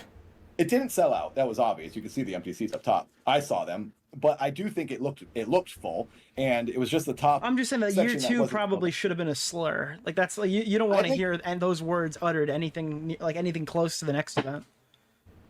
I think year 2 was about the same. I think it was a little bit more than year 1. And if it was in the same arena, Yeah, I mean, you I guys think we would've made a sold bunch more of money. tickets. Yeah, it would have been great, and people wouldn't have been. It would have sold out, and people wouldn't have been able to get in. Gosh dang it, my camera. So I think maybe it should have been like this. Let's just do a Yingling a second time in a row. If we do great to year 2, then year 3, maybe we move up. I think it was what's the word? Ambitious to go so big on year 2. But I see why they did it because they probably Ambitious, did you can so argue, well with year 1. But doing Where it did the in year bullets go? 3 is stupid. You can't. I don't think you could say ambitious associated with year 3, right? One more time, say it again. For year 2, you could argue it's ambitious. For year 3, it's just stupid to do it again, 100% knowing it stupid. didn't work. It Yeah. was very dumb. Yeah. Absolutely stupid to do it, to repeat the same mistakes, which is what he's getting at. Damn it. And I felt it was stupid, and these are business people, and that was one of the reasons I was like, what are you talking about? But I kept thinking, because I do this all the time, I'm like, well, they know what they're doing, they're the business people. But Yoda and I were like, this is dumb, go back to Yingling. I thought maybe whatever it's called, Live Nation is this magic trick. That's what's gonna make it work. Live Nation sets up Aerosmith. Well, yeah, I get what you're concerts. saying. Maybe Like they you were use it. expecting this documentary to bring in a bunch of people. Yep. With like the footage being used for promotion, and then ultimately that stuff has just been on ice, and they never even attempted to repurpose that footage Yep. or Yep. edit it in any capacity. I'm talking. James is the director. He's a really cool dude. I became good friends with the camera guy. They all came over. We had a party during the Critical Dash 3 promotion training. I had them come over and we had a party, and we watched a boxing match, and they were hanging out. I made some good friends from that documentary crew this year, and I wish that their footage and all their hard work. I spent a full day dancing around Los Angeles, like beating myself up for this documentary with the camera guy. We got this awesome scene of me downtown LA. It was right after the fires, so all of LA looked like Mad Max red sky because there was a lot of like red smoke in the air still. And we're up on this cliff overlooking LA, and I'm dancing in slow motion with my body. All right, we're 1 hour into a 3-hour interview. I'm going to do the other 2, maybe break this up into chunks, because I want to hear the whole interview to get the full breakdown, and that'll be everything Creator Clash I plan to do, but it is 4:30 in the morning. I've got to get to bed, so I can't keep going with this one. So this will be a 2-parter. I don't know. I may screen the rest of it to find out if any more big revelations come up, and try to find clips and not do the whole thing, because it's a long ass interview, and it sounds like it's a lot of the same. A lot of them just not communicating. A lot of them not communicating. Them not taking responsibility, pointing the finger at somebody else, and people getting screwed over. So I'm hoping that some newer stuff comes out during the rest of the interview. But for now, it's good to have confirmation and closure on all of this. It is what we thought it was. They're 100% to blame. They just are. It's their event, had their name attached to it. They were the ones who should have been doing all the stuff that Dad was doing, but they weren't. They should have been scheduling all those meetups. They should have been doing all that stuff for the documentary and for the event itself. They should have been the ones doing the promo and handling the promo. Not like it sounds like it was just they wanted to be as hands off as possible for this event and collect 35% of the profits. Like, all of this speaks to their character. I don't understand how they still have anyone who can defend them after like all of the things that we've already learned. But anyway, thank you guys for watching this one. If you're new to the stream, if you guys are new to the channel, the socials will be above my head here in a moment. They're right above my head here. I'm Death Witch on everything. The Discord is where you can find cool shit and post cool shit. These conversations continue even when I'm not streaming, and people often leave things in there for me to react to and for us to cover on stream. As well as stuff gets shown on there related to what we're talking to that I either can't or won't show on stream. So anyway, get in the Discord. It's where all the fun happens. And please subscribe to the channel. If you guys are watching the VOD, stay tuned for part 2.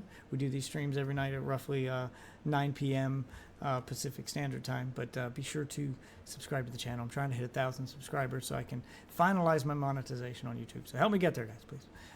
For now, though, thanks for watching this one. And I'll see you wonderful witches in the next one. Have a good one, everybody.